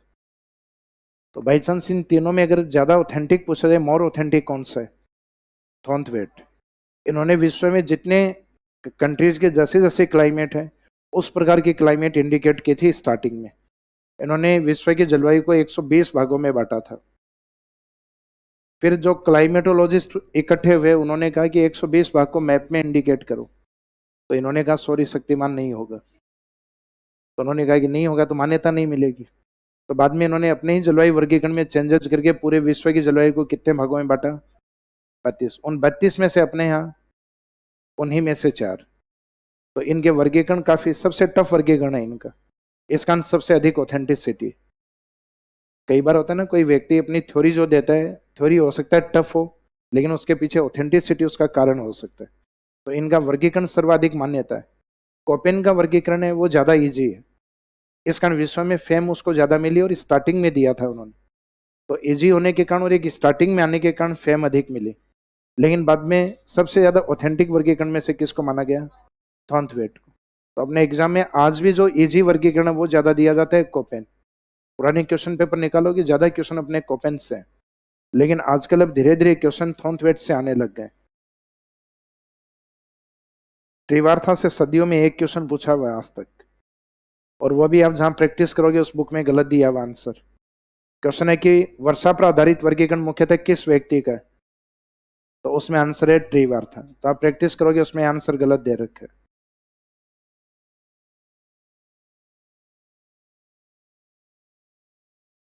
पूरे राजस्थान की जलवायु किस वर्गीकरण के अनुसार ली गई है? दोनों ही तरीके से है। राजस्थान की जलवायु को दो तरीके से डिफाइन किया हुआ है, एक तो इंडिविजुअल क्लासिफिकेशन के तहत और एक सामान्य वर्गीकरण। तो आप पूछ किस आधार पर रहे हो उस आधार पर ली गई। पूरे राजस्थान की जलवायु को सामान्य आधार पर कितने भागों में ली गई है? तो आंसर देना है 5, और व्यक्ति का नाम अगर यूज किया जाता है तो 4। तो इसका मतलब राजस्थान के वर्गीकरण का कोई एक आधार नहीं है, दो तरीके के आधार। एक तो मेटियोरोलॉजी डिपार्टमेंट का जो सामान्य वाला है, मौसम विभाग का, और एक इंडिविजुअल क्लासिफिकेशन को भी इम्प्लीमेंट किया हुआ है। तो ये व्यक्ति कोई भी यहाँ राजस्थान नहीं आया था, ये व्यक्तिगत वर्गीकरण जितने भी दिए हुए हैं हमारे मौसमी विभाग ने ही दिए हुए हैं। उन्होंने इन सारे व्यक्तिगत वर्गीकरणों का अध्ययन करके और राजस्थान में इम्प्लीमेंट कर रखा है, लेकिन उसमें इन्होंने नाम पीछे रेफरेंस किसका दे दिया कि व्यक्ति का। मौसमी विभाग ने कहा मैं नहीं, ये इन व्यक्तियों के अकॉर्डिंग है। तो इस कारण उन वर्गीकरण में हम लिखते हैं कि ये व्यक्तिगत वर्गीकरण के अकॉर्डिंग है, बाकी स्टार्टिंग वाला सामान्य ये मौसमी विभाग का वर्गीकरण, बाकी दिए हुए सब मौसमी विभाग के ही हैं। यानी मेटियोलॉजी डिपार्टमेंट के द्वारा अथॉरिटी सबको प्राप्त है, इनको सामान्य वाले को और तीनों व्यक्तिगत को। यस। वो कंप्लीट राजस्थान के लिए एक जनरल शब्द यूज हुआ है। राजस्थान का जैसे उपोषण है, तो उपोषण का मीनिंग है राजस्थान का साल भर का अगर टेम्परेचर देखा जाए, कल भी बताया था मैंने कि राजस्थान के अंदर अगर टेम्परेचर, कल नहीं जब स्टार्टिंग में हमने बात की थी कि मार्च से लेकर और नवंबर तक का जो टाइम पीरियड है वो सामान्यतः हमारे उष्ण प्रकार का होता है, और सिर्फ दिसंबर, जनवरी और फरवरी वाले 3 महीने अपने शीत के निकलते हैं। तो अगर शीत के महीने 6 होते और 6 उष्ण के होते तब तो हम कह देते शीतोष्ण टेम्परेट टाइप, लेकिन 9 महीने उष्ण के आसपास जाते हैं अपने, तो 75% क्लाइमेट हमारी किस प्रकार की है, ट्रॉपिकल, और कुछ पार्ट हमारे शीत का इफेक्ट भी होता है। इस कारण इस जलवायु को ना तो ओनली उष्ण बोलना ठीक है और ना शीत बोलना ठीक है, और इक्वल भी नहीं है 6-6 महीने, ताकि हम शीत प्लस उष्ण या शीतोष्ण, तो इसको उष्ण के ज्यादा नजदीक माना गया है। तो उष्ण के नजदीक का मीनिंग होता है उप उष्ण, उष्ण के निकट, इस कारण उपोषण शब्द यूज हुआ है। और जो शुष्क शब्द यूज किया गया है वो मोस्टली राजस्थान का अधिकांश सबसे बड़ा एरिया कौन सा है, डेजर्ट एरिया, वो 61% पार्ट डेजर्ट होने के कारण इसको एरिड बोला गया, इस कारण एरिड टाइप। और अगर ये शब्द एग्जाम में यूज किया गया कि राजस्थान की जलवायु केवल शुष्क प्रकार की है, स्टेटमेंट गलत, कि राजस्थान में ओनली एरिड टाइप क्लाइमेट नहीं, और भी है क्लाइमेट तो, लेकिन एक जनरल शब्द में अगर राजस्थान की जलवायु को डिफाइन करो एक शब्द के अंदर, तो उसमें राजस्थान की जलवायु सामान्यतः शुष्क प्रकार की, जनरली एरिड टाइप की ज्यादा है, तो वहां ये ठीक है, और ओनली एरिड टाइप है वहां स्टेटमेंट गलत। तो वो एक जनरल शब्द पूरे राजस्थान के लिए एक शब्द यूज करें, तो जैसे भारतीय जलवायु कैसी एक शब्द में बताओ, तो हम कहते हैं मानसूनी टाइप। कच्छ वाला एरिया सूखा, पश्चिमी घाट का ईस्टर्न पार्ट सूखा रहता है, विदर्भ वाला एरिया, राजस्थान का पश्चिम मोस्टली शुष्क है, जम्मू एंड कश्मीर का लेह लद्दाख सूखा है। तो भारत में बहुत सारे ऐसे एरिया हैं जो एरिड या डेजर्ट वाले पार्ट, तो भारत की जलवायु मानसूनी मोस्टली इंडिया को देखते हुए दिया गया, इन 3-4 पार्ट को छोड़ दिया जाए तो उसके आधार पे बोला गया मानसूनी क्लाइमेट। कहीं मानसूनी क्लाइमेट वो होती है जहां एवरेज 100 सेंटीमीटर से ऊपर बारिश हो, तो पूरे भारत में लगभग 125 सेंटीमीटर एवरेज होता है। बाकी कुछ ऐसे एरिया भी हैं भारत में जहां 10 सेंटीमीटर भी नहीं होती, तो हम उन 10% को प्रायोरिटी में नहीं रखेंगे, हम मोस्ट ऑफ इंडिया को प्रायोरिटी में रखेंगे। तो राजस्थान को शुष्क किसके आधार पे कहा गया है, इसका जो मोस्ट ऑफ पार्ट डेजर्ट है उसके आधार पे एरिड लिखा है हमने। यस। क्या चीज?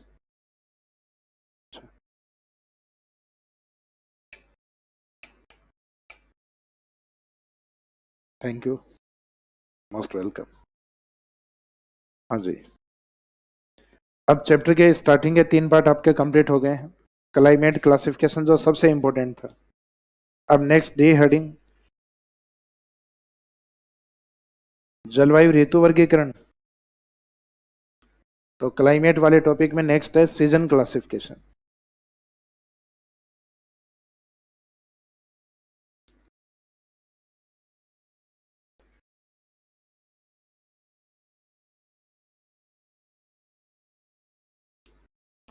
तो जलवायु वर्गीकरण तो कंप्लीट हो गया, अब जलवायु में ऋतुओं का जो वर्गीकरण है वो चलेगा।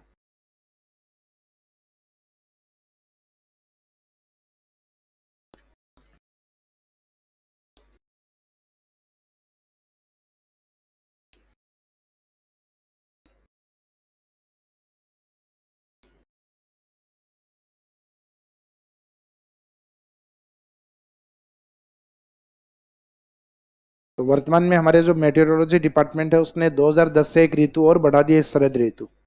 पहले ऋतुएं 3 ही थी, टेम्परेचर बढ़ रहा है इसका मीनिंग गर्मी, समर सीजन, कम हो रहा है इसका मीनिंग विंटर सीजन, शीत ऋतु, और जब बारिश होना स्टार्ट हो गई तो वर्षा ऋतु या रेनी सीजन। वर्षा ऋतु और सर्दियों के बीच का एक सुहावना मौसम होता है जिसको नाम दिया जाता है ऑटम सीजन, शरद ऋतु, जिसको 2010 से मान्यता प्राप्त। तो पुराने वाली एनसीईआरटी तो कई आज भी वही लिखती है 3 ही ऋतुएं, लेकिन वास्तव में कितनी है? 4। और हिंदी में जो हेमंत और बसंत है उनको ज्योग्राफी में मान्यता नहीं। तो हिंदी में अगर पढ़ते हैं तो ऋतुएं कितनी बताते हैं? 6। लेकिन ज्योग्राफी में जब पूछा जाए मौसमी भाग के अकॉर्डिंग ऋतुएं कितनी है, तो 4 ही काउंट की जाती है। स्टार्टिंग वहां से करेंगे जो अभी चल रही है। तो इसका मीनिंग समर सीजन वाले पार्ट यानी ग्रीष्म ऋतु वाले पार्ट से इनके नीचे इनका टाइम भी आएगा, समय भी आएगा। तो इतना स्पेस रखना, समय और इनकी कुछ प्रमुख घटनाएं इनके नीचे लिख पाए अपन, यानी 3-4 लाइनें कम से इनके नीचे हो। इसके बाद में नेक्स्ट गर्मी की ऋतु के बाद क्या स्टार्ट होगी? वर्षा ऋतु, रेनी सीजन। वर्षा ऋतु के बाद सुहावना मौसम स्टार्ट होगा अक्टूबर नवंबर के आसपास, वो रहेगा शरद ऋतु। और लास्ट में सर्दियों गर्मियों से जस्ट पहले क्या थी? शीत ऋतु, विंटर सीजन।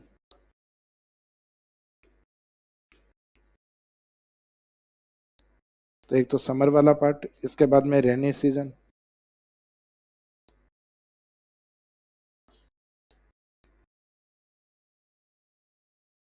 फिर ऑटम सीजन, उसके बाद में विंटर।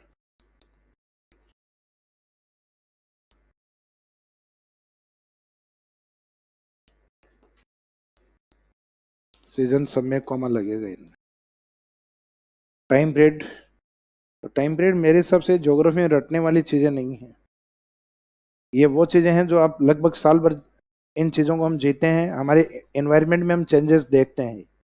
तो गर्मियों का इफेक्ट आपको ज्यादा कब से कब लगता है? सामान्यतः मार्च से लेकर और जून के बीच। जून 25 को हमारा मानसून एंट्री हो जाती है, उसके बाद धीरे धीरे फिर बारिश के बाद टेम्परेचर कम होना स्टार्ट हो जाते हैं, और फिर सितंबर की ओर धीरे धीरे डिक्रीजिंग फॉर्म में चलता है टेम्परेचर। जैसे मार्च से लेकर जून तक इंक्रीजिंग फॉर्म में रहता है, बढ़ता हुआ रहता है कंटिन्यूस। फिर जून से सितंबर की ओर ये कंटिन्यूस कम होगा, क्योंकि कंटिन्यूस बारिश होती रहती है। तो ये वाला जो टाइम पीरियड है समर सीजन वाला, ये लिया जाता है मार्च से जून। फिर जून 25 से हमारे यहाँ मानसून की डेट दी हुई है, तो जून 25 से है, तो जून थोड़ा बहुत इसमें भी काउंट होगा, तो जून यहाँ रिपीट करना होता है जून से। और 30 सितंबर मानसून की लास्ट डेट होती है, तो सितंबर लास्ट तक कवर हो चुका है। 25 जून से लगभग 30 सितंबर, इसका मीनिंग जून तो बचा हुआ है, लेकिन सितंबर लगभग कंप्लीट हो चुका है। तो नेक्स्ट में सितंबर रिपीट नहीं होगा। शरद ऋतु का जो समय है वो माना गया हमारे अक्टूबर नवंबर, अक्टूबर और नवंबर। और लास्ट में विंटर है वो दिसंबर से December two Feb. Indian geography में यहाँ मार्च तक लिखा जाता है। राजस्थान में मुख्यतः दिसंबर, जनवरी और फरवरी। तो इनमें टाइम, इसके लिए इनका समय क्या होता है वो समय एक साइड में लिख दीजिए नीचे टेबुलिक फॉर्मेट में। और ये समय याद किया भी मत करो, ये एग्जाम में बाई चांस पूछे तो अपने को याद है ऑलरेडी। आप ज्योग्राफी में क्या रटोगे? मार्च से जून तक गर्मी आती है भाई, अपन पृथ्वी पे रहते हैं, देखते भी हैं चीजें, तो प्रैक्टिकली हैं। तो ऋतु वाला पार्ट तो वो है जो सारी चीजें प्रैक्टिकल, बस कुछ टर्म्स ऐसे हैं जिनको अपने को समझना है। भाई लू चलती है तो लू चलती है, अपने को भी पता है, गर्म हवाएं चलती हैं, लू होती हैं वो। अब चलती किस कारण है वो टर्म्स देखनी है, और किस एरिया में अधिक चलती है, सिर्फ इतना ही समझना है। अब ये रट रहे हो कि गर्मियों में लू चलती है, लू चलती है, आंधी आती है, आंधी आती है, तो ये चीजें ऑलरेडी पहले से पता है। अब जो टाइम हो गया इनके नीचे, इनका टाइम पीरियड।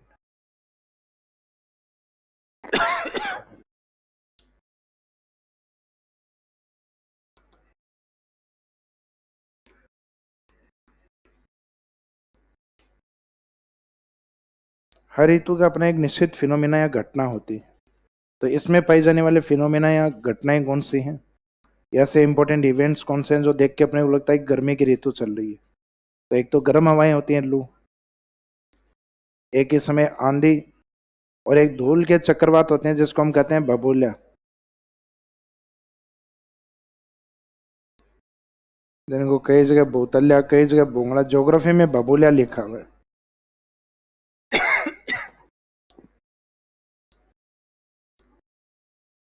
हाँ, बबूलिया, बोतल्या भी कहा जाता है। शेखावाटी में हमारे बोंगला बोलते हैं इनको। तो एक तो लो है,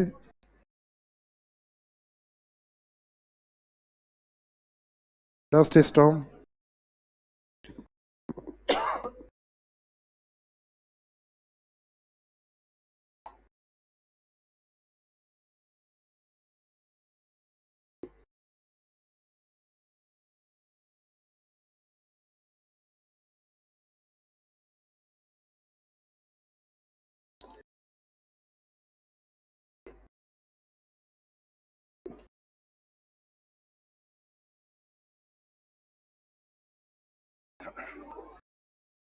ऑनलाइन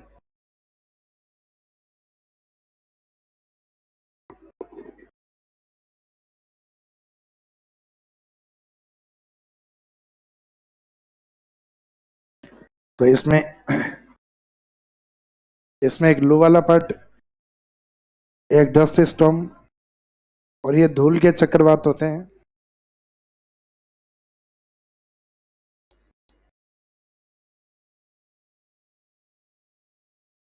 इसको लिख दीजिए बबूल्या। बबूल्या या सैंड साइक्लोन, धूल के चक्रवात।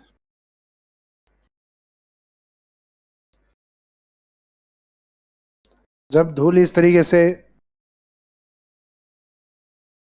एक बवंडर के रूप में इस तरीके से उड़ रही होती है, गांव में देखते हैं ना, इस तरीके से घूमते हैं, तो इसको कहा जाता है बोतल्या। बूढ़े जो लोग होते हैं ना, कई बार चप्पल या जूते निकाल के यूं करते हैं इनकी तरफ गांव के अंदर। ये भूत या बबूल्या वो है, और क्यों किया जाता है ये भी बताएंगे थोड़ी देर बाद। इनके मीनिंग या डेफिनेशन देखेंगे। यहाँ तो सिर्फ घटनाओं के नाम देख रहे हैं। जैसे रेनी सीजन कैसे पता लगता है कि वर्षा ऋतु स्टार्ट हो गई, मानसून आते ही, तो इस साइड की प्रमुख घटना होती है मानसून। तो रेनी सीजन के नीचे लिख दीजिए मानसून। फिर जो शरद ऋतु होती है, इसमें मानसून लौटना स्टार्ट करता है, इसमें कहा जाता है मानसून निवर्तन।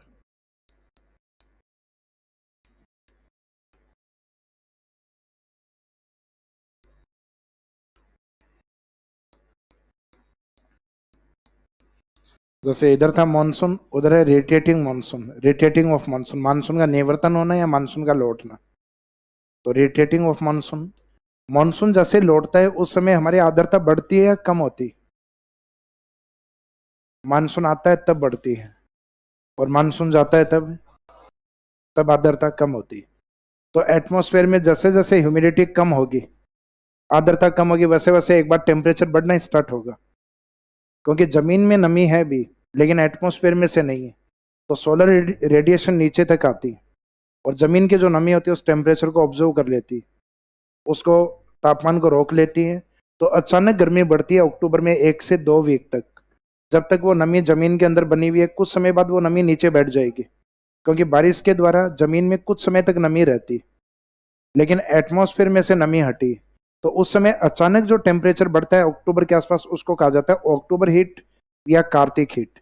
ये दीपावली के आसपास अचानक 1 से 2 वीक ऐसा आता है जब तापमान बढ़ता है, जो श्राद्ध के आसपास या जो नवरात्र होते हैं ना अपने, उसके आसपास की घटना होती है, जिसको कार्तिक हीट या अक्टूबर हीट कहा जाता है। तो मानसून निवर्तन के साथ साथ एक घटना स्टार्ट होती है जिसको हम कहते हैं कार्तिक हीट। तो एक बार के लिए यूं लगेगा जैसे अप्रैल और मई आ गया।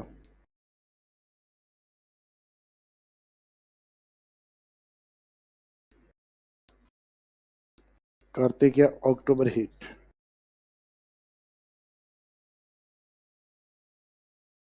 कार्तिक हीट ऑब्लिक महीने के अकॉर्डिंग, ये तो अपने हिंदी मास है कार्तिक, तो इंग्लिश कैलेंडर उसके अकॉर्डिंग अक्टूबर हीट भी लिख सकते हो। तो अक्टूबर हीट या कार्तिक हीट, बाकी डेफिनेशन लिखवाएंगे वहां लिखवा देंगे मीनिंग इसका।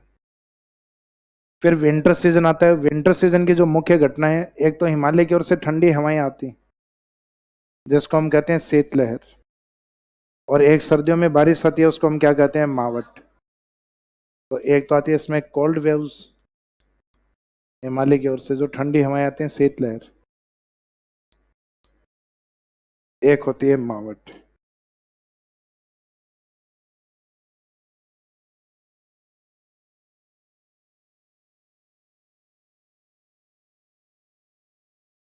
तो इसमें शीतलहर और मावट ये दोनों घटनाएं सर्दियों की। ये तो नाम से ही पता लग रहा है, शीतलहर यानी ठंडी हवाएं चलती। और एक मावट हमारे विंटर सीजन रेनफॉल को कहा जाता है। सर्दियों में होने वाली वर्षा को क्या कहा जाता है? मावट कहा जाता है। जो वेस्टर्न डिस्टर्बेंस यानी पश्चिमी विक्षोभों से भूमध्य सागर की ओर से आती। बाकी अपना मानसून आता है, वो आता है अरब सागर और बंगाली की खाड़ी यानी इंडियन ओशेनिक पार्ट से, हिंद महासागर वाले हिस्से से। तो ये अपनी जो अलग अलग ऋतु हैं उसमें फर्स्ट स्टार्ट करेंगे अपन ग्रीष्म ऋतु या समर सीजन। तो इनका टाइम और इनके इवेंट या घटनाएं लिखने के बाद फर्स्ट हेडिंग में लीजिए ग्रीष्म ऋतु या समर सीजन।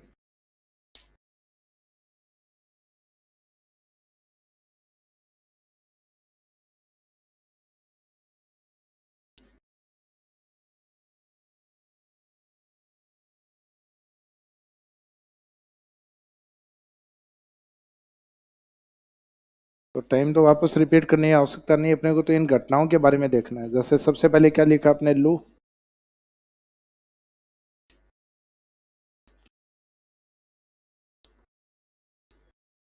देखो जैसे सूर्य की स्थिति है 0 डिग्री से ऊपर आना स्टार्ट करती है, मार्च में ऊपर आना स्टार्ट कर देता है। और जून में 21 जून में हमारे यहाँ मैक्सिमम टेम्परेचर हो जाते हैं, क्योंकि कर्क रेखा पे होता है सूर्य इस दिन, जिसको हमने लिखा था ना कर्क संक्रांति। तो इस ड्यूरेशन में हमारे टेम्परेचर बढ़ते हैं मार्च से जून तक, फिर तो अपने मानसून आ जाएगा। और फिर जून से लेकर सितंबर तक हमारी वर्षा होती है, जब तक सूर्य वापस सदन में नहीं जाए तब तक। तो ये 3 महीने थोड़े से अपने टेम्परेचर हाई टेम्परेचर वाले होते हैं। फिर धीरे धीरे सूर्य यहाँ से जून से सितंबर की ओर 0 डिग्री की ओर चलना स्टार्ट हो जाएगा। फिर तापमान वापस क्या होंगे, कम।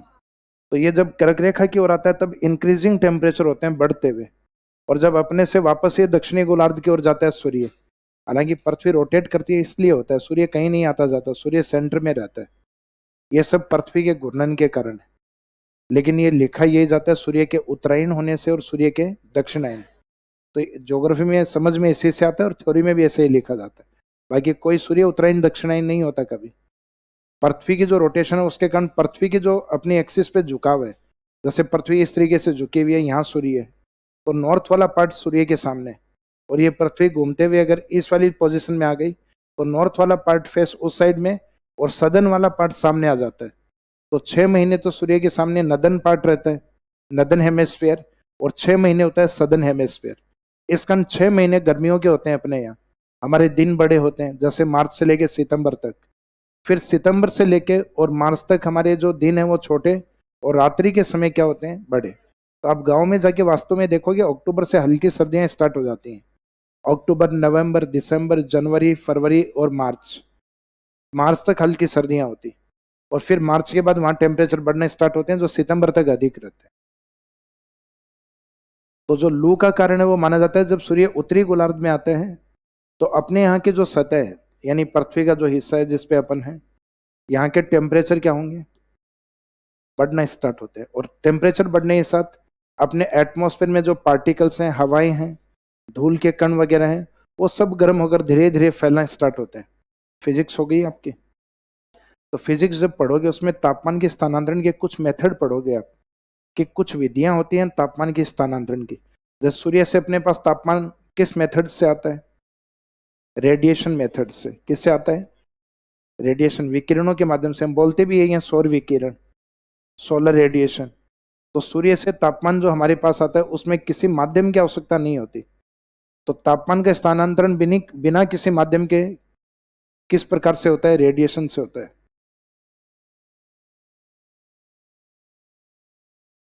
रेडिएशन मेथड मेथड यानी विकिरण मेथड से होता है, इसमें किसी माध्यम की आवश्यकता नहीं होती, सोलर रेडिएशन। पृथ्वी के ऊपर जैसे तापमान बढ़ता है तो इसमें एटमॉस्फेयर को गर्म करके हवाओं को फैलाता है। हवाओं का गर्म होकर फैलना यह भी एक तापमान का स्थानांतरण होता है, इसको कहा जाता है एडवेक्शन, अभिवन कहा जाता है इसको।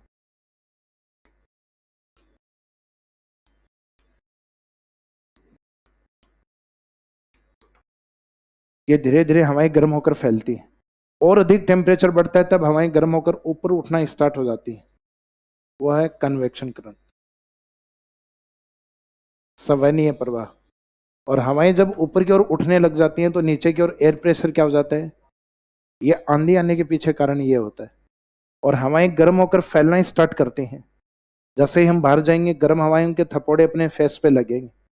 थपोड़े यानी उसका जो फ्लो होता है, प्रवाह होता है। तो जो एडवेक्शन फ्लो होता है ये अपन गर्मियों में महसूस करते हैं। जैसे ही बाहर जाएंगे गर्म हवा अपने फेस पे आएगी, वो होती है लू। किस कारण चल रही है, एडवेक्शन मेथड के कारण। यानी विंड्स का जो एडवेक्शन फ्लो होता है यानी क्षैतिज प्रवाह होता है वो लू होता है। तो लू का मुख्य कारण क्या है, रेडिएशन, एडवेक्शन, कन्वेक्शन या कंडक्शन।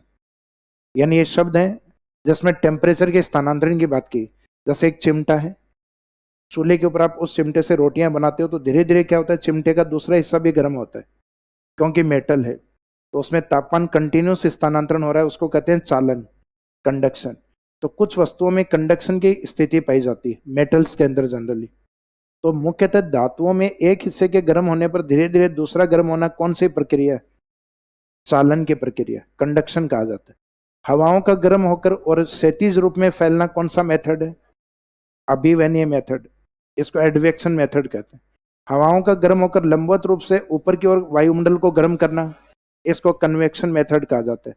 सूर्य से पृथ्वी तक तापमान पहुंचने की विधि को रेडिएशन मेथड या विकिरण विधि कहा जाता है। तो तापमान के स्थानांतरण के बहुत सारे मेथड है। तो सूर्य से तापमान पृथ्वी पे पहुंचना रेडिएशन, पृथ्वी पे हवाओं का गर्म होकर फैलना एडवेक्शन, हवाओं का गर्म होकर लंबवत उठना कन्वेक्शन, ठोस चीज को गर्म करने पर मेटल को दूसरे हिस्से का गर्म होना कंडक्शन या चालन। लू के पीछे आंसर ये, आपको सारे मेथड यही दिए जाएंगे जो गर्म होने के मेथड होते हैं। क्वेश्चन आता है जैसे आजकल, पहले तो ये पूछा करते थे ग्रीष्म ऋतु में गर्म हवाओं को क्या कहा जाता है, लू कहा जाता है। आजकल ये सबको पता है गर्म हवाएं लू होती। तो एक क्वेश्चन में ये बता देते हैं कि गर्मी ग्रीष्म ऋतु में चलने वाली गर्म हवाओं को लू कहा जाता है। तो यही तो याद करके आए थे। फिर पूछते हैं इसका कारण क्या है, तो कारण में ये मिलता है अभिवहन, संवहन या विकिरण या चालन। तो आंसर होता है इसमें अभिवहन। और आंधी के पीछे कारण ये रहेगा जो अभी बाद में बात करेंगे हम इसके ऊपर। तो ये मीनिंग समझ में आ गया कि गर्मियों की जो हवाएं गर्म होकर फैलती हैं ये लू है, एडवेक्शन मेथड होता है। तो लू की डेफिनेशन में कुछ की वर्ड होते हैं जो यूज करेंगे अपन, लिखना नहीं है अभी इसमें। तीनों को मैं कंपैरिजन देखेंगे पहले तो ऋतु तो यही रहेगी ना, ग्रीष्म ऋतु। इस कंडीशन के साथ ही लिखना होता है कि गर्मियों में गर्म, अब गर्म के साथ इसमें एक कंडीशन और होती है, शुष्क हवाएं। मीनिंग है कि जो लू चलती है उस लू गर्म हवा से कभी बारिश नहीं आ सकती। कारण ये होता है क्योंकि एरिड विंड्स होती हैं, इनमें नमी नहीं होती। तो ग्रीष्म ऋतु में चलने वाली गर्म एवं शुष्क हवाओं को यानी हॉट एंड ड्राई विंड्स को या एरिड विंड्स को क्या कहा जाता है, लू कहा जाता है। इसके पीछे कारण अगर पूछा जाए तो अभी आपको बताया था, हवाओं का अभिवहनीय प्रवाह, एडवेक्शन फ्लो ऑफ एयर, हवाओं का अभिवहनीय प्रवाह। फिर उसका प्रभावित क्षेत्र अफेक्टिव रीजन कौन सा होता है, तो राजस्थान का उत्तरी पश्चिमी भाग, डेजर्ट एरिया। और उसमें भी अगर एक जिला पूछा जाए तो बाड़मेर की ओर लू का इफेक्ट सबसे ज्यादा होता है। तो वो एक डिस्ट्रिक्ट फैक्ट के रूप में याद रखना है बाड़मेर। कारण में याद रखना है अभिवहनीय प्रवाह। मीनिंग क्या होता है, गर्म और सूखी हवाएं होती हैं। तो ग्रीष्म ऋतु की हॉट एंड जो ड्राई विंड्स होते हैं उनको क्या कहा जाता है, लू। अब दूसरा कारण आंधी।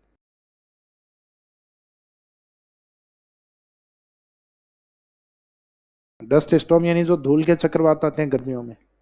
तो कंडीशन तो इसमें भी यही है ना, ग्रीष्म ऋतु। अब आंधी आ गई कैसे पता लगता है,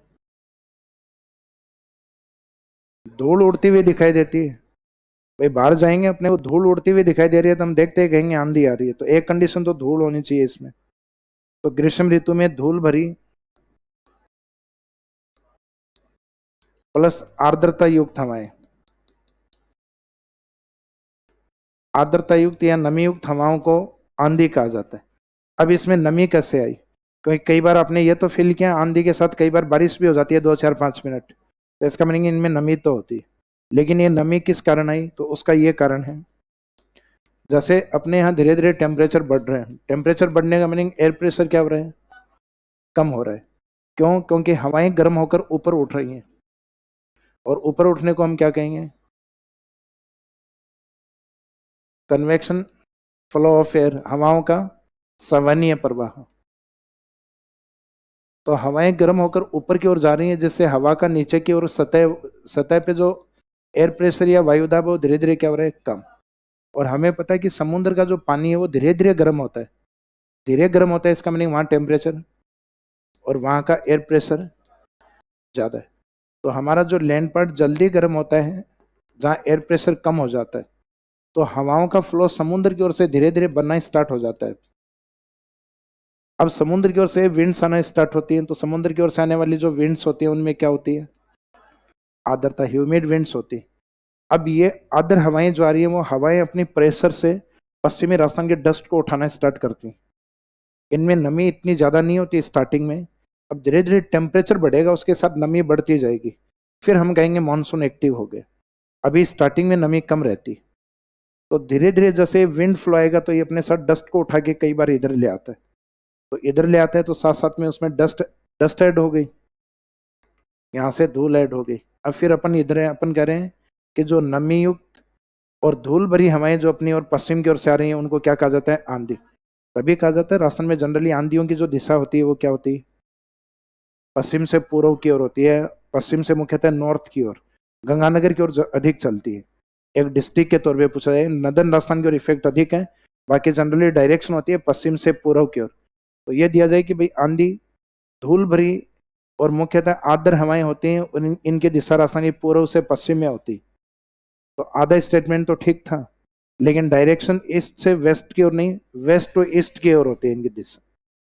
तो इसके पीछे कारण ये होता है। आंधी इसलिए आई क्योंकि सरफेस पे एयर अपने एयर प्रेशर कम हो गया था, तो जहाँ हाई एयर प्रेशर था वहां से विंड फ्लो बना जो कि समुद्र पे था, इस कारण इसमें नमी आई और साथ में इस प्रेशर से धूल उठना स्टार्ट होती।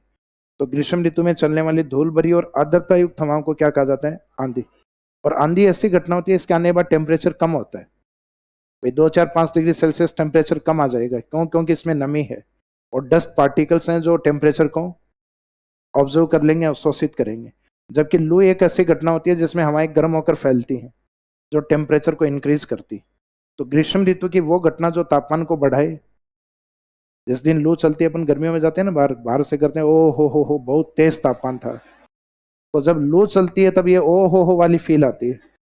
और जैसे ही आंधी आती है तो बाहर से आज शानदार मौसम था, क्योंकि आंधी आ गई और आंधी से 2-4-5 मिनट बारिश भी हो गई थी, क्योंकि उसमें नमी। और बाकी डिपेंड करता है बारिश का आपका एटमॉस्फेयर कैसा है। भाई आपके वायुमंडल में नेचुरली ह्यूमिडिटी ज्यादा है, जैसे आपके गांव में अधिक सिंचाई होती है, ह्यूमिडिटी ज्यादा है, थोड़ी बहुत आंधी से आ गई तो ह्यूमिडिटी मैक्सिमम होने से बारिश हो जाती। तो आंधियों से हर जगह बारिश नहीं होती। भाई आपके एटमॉस्फेयर में अगर नमी ठीक है और आंधी के साथ भी थोड़ी बहुत नमी आ गई तो कई बार बारिश हो जाती। लेकिन हो सकता है कि आपके एरिया में नमी नहीं हो, जैसे पश्चिमी राजस्थान में नहीं है नमी, ये डेजर्ट एरिया है, तो उसमें जो नमी आती है समुद्र की ओर से वो पर्याप्त नहीं होती। तो पश्चिमी राजस्थान से जब वो विंड फ्लो आता है तो उसमें इतनी नमी नहीं होती, इस कारण पश्चिमी राजस्थान में आंधियों के साथ बारिश ना के बराबर है। लेकिन पूर्वी राजस्थान तक आते आते वो वर्षा क्यों करवाती हैं? क्योंकि सिर्फ हम उनकी नमी पे डिपेंड नहीं, अपनी नेचुरली ह्यूमिडिटी भी है, अपने एटमॉस्फेयर में नमी ज्यादा है वायुमंडल में, जबकि पश्चिमी राजस्थान के वायुमंडल में नमी कम है। तो जिस जगह नमी ज्यादा होगी, जैसे जयपुर में भी अगर 10 लोकेशन लो आप, तो आंधी में आप देखते हो कि एक जगह बारिश हो गई थी, बाकी और जगह बारिश नहीं हुई। तो इसका मीनिंग उस जगह की जो ह्यूमिडिटी थी वो अन्य एरिया की तुलना में ज्यादा थी, इस कारण वहां बारिश हुई।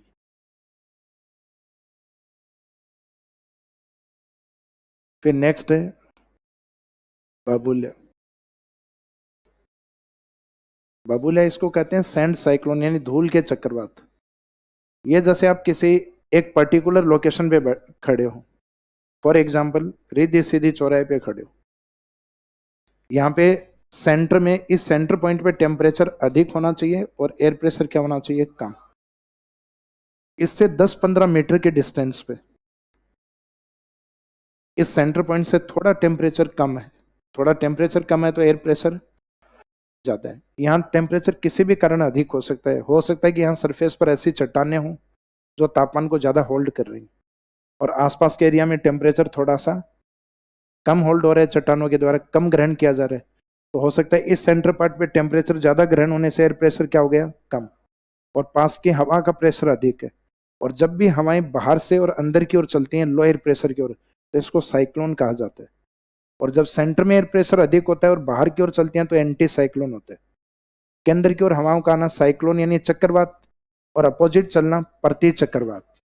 तो इसमें हमेशा चक्रवातीय स्थिति में होता है, यानी हवा का किस ओर आना जरूरी है, केंद्र की ओर। इसका मीनिंग सेंटर में लो एयर प्रेशर होना चाहिए, जबकि सरकमफेरेंस पार्ट में यानी परिधि क्षेत्र में वायुदाब क्या होना चाहिए। आप तो तापमान को छोड़ो, वायुदाब भी याद रखो। तापमान और वायुदाब हमेशा एक दूसरे के अपोजिट होते हैं। सेंटर में वायुदाब कम है, इसका मीनिंग तापमान ज्यादा है। बाहर की ओर वायुदाब अधिक है, इसका मीनिंग तापमान कम। अपने को सिर्फ एयर प्रेशर याद रखना है कि सेंटर में लो एयर प्रेशर है, जबकि इसके आउटर पार्ट में एयर प्रेशर अधिक है। तो किसी स्थान विशेष यानी किसी पॉइंट पर उसके सेंटर पार्ट में एयर प्रेशर कम होने से और परिधि क्षेत्र में वायुदाब अधिक होने से इसमें हवाएं घूमना स्टार्ट होती हैं सेंटर की ओर। हवाएं घूमना स्टार्ट होंगी, उनके साथ क्या उड़ना स्टार्ट होती है, धूल। और हवाओं का केंद्र की ओर आना क्या कहलाता है, चक्रवात। इस कारण कहा जाता है ग्रीष्म ऋतु की धूल भरी और चक्रवाती हवाओं को क्या कहा जाता है, बबूला। लेकिन ये तब तक चलती हैं जब तक दोनों एयर प्रेशर इक्वल नहीं होते। तो ये जब घूमती रहती हैं हवाएं और घूमते घूमते अचानक दोनों जगह का एयर प्रेशर इक्वल हो जाता है। और गांव में कई बार उसी टाइम अपने दादाजी या नाना जी का जूती निकालना या चप्पल निकालना, जब एयर प्रेशर इक्वल होने ही वाला था, तो वो इसकी तरफ दिखा के करते हैं और उसी समय इक्वल हुआ और बबूलिया चलते चलते अचानक समाप्त हो जाता है। फिर वह कहते हैं देखा। तो इसका मीनिंग वो देखने से, चप्पल दिखाने से नहीं होता, ये एयर प्रेशर इक्वल होने से होता है। गांव में कई बार कहते हैं ना, बच्चों का ये दम घोट देता है, बच्चे मर जाते हैं। तो वो कारण ये होता है इसके बीच में लो एयर प्रेशर और धूल उड़ती है। तो जिन बच्चों के श्वास की समस्या होती है, तो इसमें एयर की, ऑक्सीजन की उपस्थिति कम है अंदर, तो बच्चे क्या करते हैं गांव में इसके साथ खेलते हुए घूमते हैं कई बार। तो घूमते घूमते उनको चक्कर आ जाते हैं, डस्ट घुसने के कारण, श्वास की समस्या होने के कारण बच्चों की डेथ हो जाती है। तो ऐसा कभी कभार कोई रियल हुआ है कहीं। तो धीरे धीरे प्रचलन ने इसको कर लिया कि घूमता हुआ भूत है और ये बच्चे का दम तोड़ देता है। तो बबूलियाओं को ग्रामीण क्षेत्रों में अपन कहते हैं भूत। भूत से भूतल्य कहा जाता है, यानी भूत जो तल से जुड़ा हुआ है। तो ग्रामीण क्षेत्रों में भूतल्य और उसी से निकला हुआ शब्द क्या है, बबूलिया। लेकिन ये ज्योग्राफी में डस्ट या सैंड साइक्लोन, धूल के चक्रवात होते हैं। तो इसमें केवल धूल, धूल आएगा, धूल के साथ शब्द क्या होगा, साइक्लोन या चक्रवात। तो ग्रीष्म ऋतु में धूल भरी और चक्रवाती हवाओं को बबूलिया, और ग्रीष्म ऋतु में धूल भरी और आर्द्रता युक्त हवाओं को आंधी, और ग्रीष्म ऋतु की गर्म और सूखी हवाओं को लू कहा जाता है। इसके पीछे कारण low air pressure in centre part and high air pressure in circumference part. केंद्र में वायुदाब का कम होना और परिधि क्षेत्र में वायुदाब का या बाहर की ओर वायुदाब का अधिक होना या ज्यादा होना। आंधी का चलने का कारण कन्वेक्शन फ्लो ऑफ एयर, हवाओं का सवानीय प्रवाह, यानी हवा गर्म होकर ऊपर उठ गई तो वायुदाब क्या हो गया, कम। तो समुद्र की ओर से विंड फ्लो बनना स्टार्ट होता है, जिसमें नमी आती है और पश्चिमी राजस्थान से धूल आती है। तो धूल भरी और आर्द्रता युक्त हवाएं आंधी हो जाती है। और लू का चलने के कारण हवाओं का गर्म होकर फैलना, तो एडवेक्शन फ्लो ऑफ एयर। तो फर्स्ट हेडिंग में लिखे लू।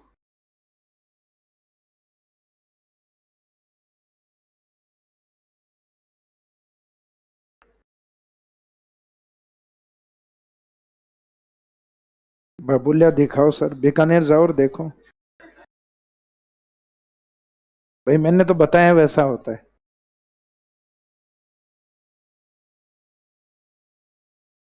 गूगल में है, गूगल में देखो।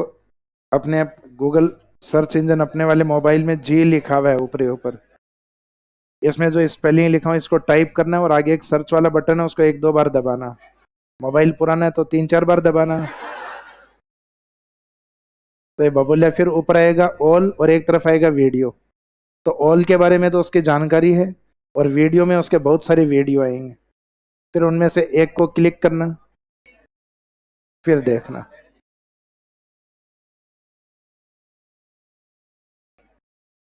तो ग्रीष्म ऋतु में लू वाली घटना, लू का मीनिंग लिखेगा।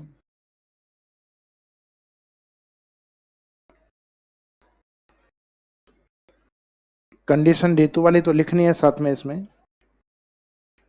ग्रीष्म ऋतु में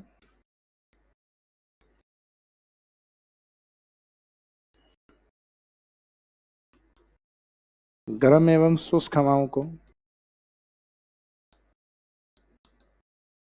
ये कंडीशन होती है इसमें, हवाएं गर्म होनी चाहिए और शुष्क होनी चाहिए। भाई आर्द्र होते हैं तो वर्षा हो जाएगी इससे। ग्रीष्म ऋतु में गर्म एवं शुष्क हवाओं को लू कहा जाता है।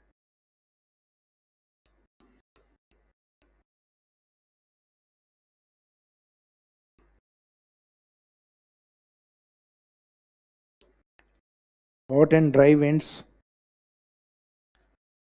हॉट एंड ड्राई या arid winds of summer season is known as loo. Hot and dry winds या arid winds of summer season is known as लू।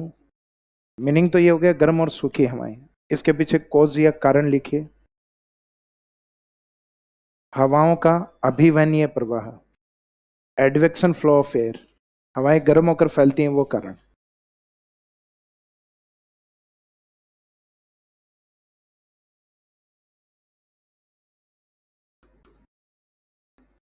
जैसे अपनी पृथ्वी है, इस पृथ्वी पे गर्मी में टेम्परेचर जैसे जैसे सूर्य का तापमान बढ़ेगा तो उसके टेम्परेचर या तापमान के कारण हवाएं गर्म होकर फैलती हैं। इस तरीके से इसको कहा जाता है advection flow of air.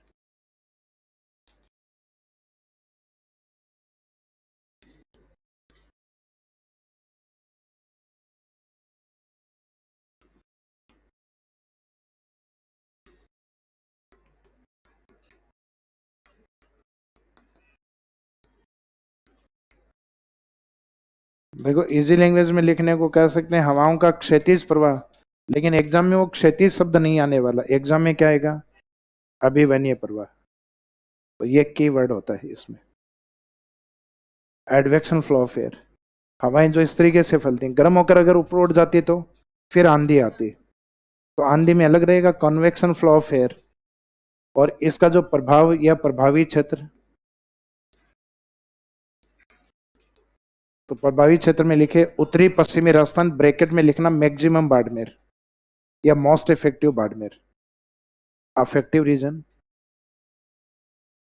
Affective region प्रभावी क्षेत्र, अफेक्टिव रीजन में नदन वेस्टर्न राजस्थान, उत्तरी पश्चिमी राजस्थान। क्यों? डेजर्ट एरिया ज्यादा गर्म होते हैं, लू उधर अधिक होते हैं। उत्तरी पश्चिमी राजस्थान, तो बाड़मेर यहाँ पश्चिमी राजस्थान यानी डेजर्ट के सेंस में पश्चिम लिया जा रहा है। उत्तरी पश्चिमी राजस्थान ब्रैकेट में लिखिए मोस्ट इफेक्टिव बाड़मेर, यानी एक जिला अगर देखें तो आंसर क्या रहेगा? बाड़मेर। प्रभावी क्षेत्र उत्तरी पश्चिमी राजस्थान, ब्रैकेट में लिखो सर्वाधिक बाड़मेर, मोस्ट इफेक्टिव बाड़मेर। अब लू वाली जो डेफिनेशन, कारण वगैरह, प्रभावी क्षेत्र, उसमें लास्ट में नोट में एक लाइन लिखिए, ग्रीष्म ऋतु की वह घटना जो तापमान को बढ़ाती है। यानी दो घटनाएं होती हैं, एक कम करती है गर्मियों में, वो तो होती है आंधी, और जो टेम्परेचर को बढ़ाती है वो क्या होती है? लू। तो ग्रीष्म ऋतु की वह घटना जो तापमान को कम करती है, सॉरी तापमान को बढ़ाती है, और आगे डैश करके लिख देना लू। That phenomena of summer season, that phenomena of summer season which increase the temperature, which increase the temperature is low। ग्रीष्म ऋतु की वह घटना जो तापमान को बढ़ाती, आंधी में इसके अपोजिट लाइन लिखेंगे हम कि ग्रीष्म ऋतु की वो घटना जो तापमान को कम करती है वो क्या कहलाती है? आंधी। लेकिन ये डेफिनेशन नहीं है, एग्जामिनर ये क्वेश्चन देता है कि गर्मियों में कौन सी घटनाएं कम तापमान बढ़ते हैं, तो वो लू होती है वो घटना।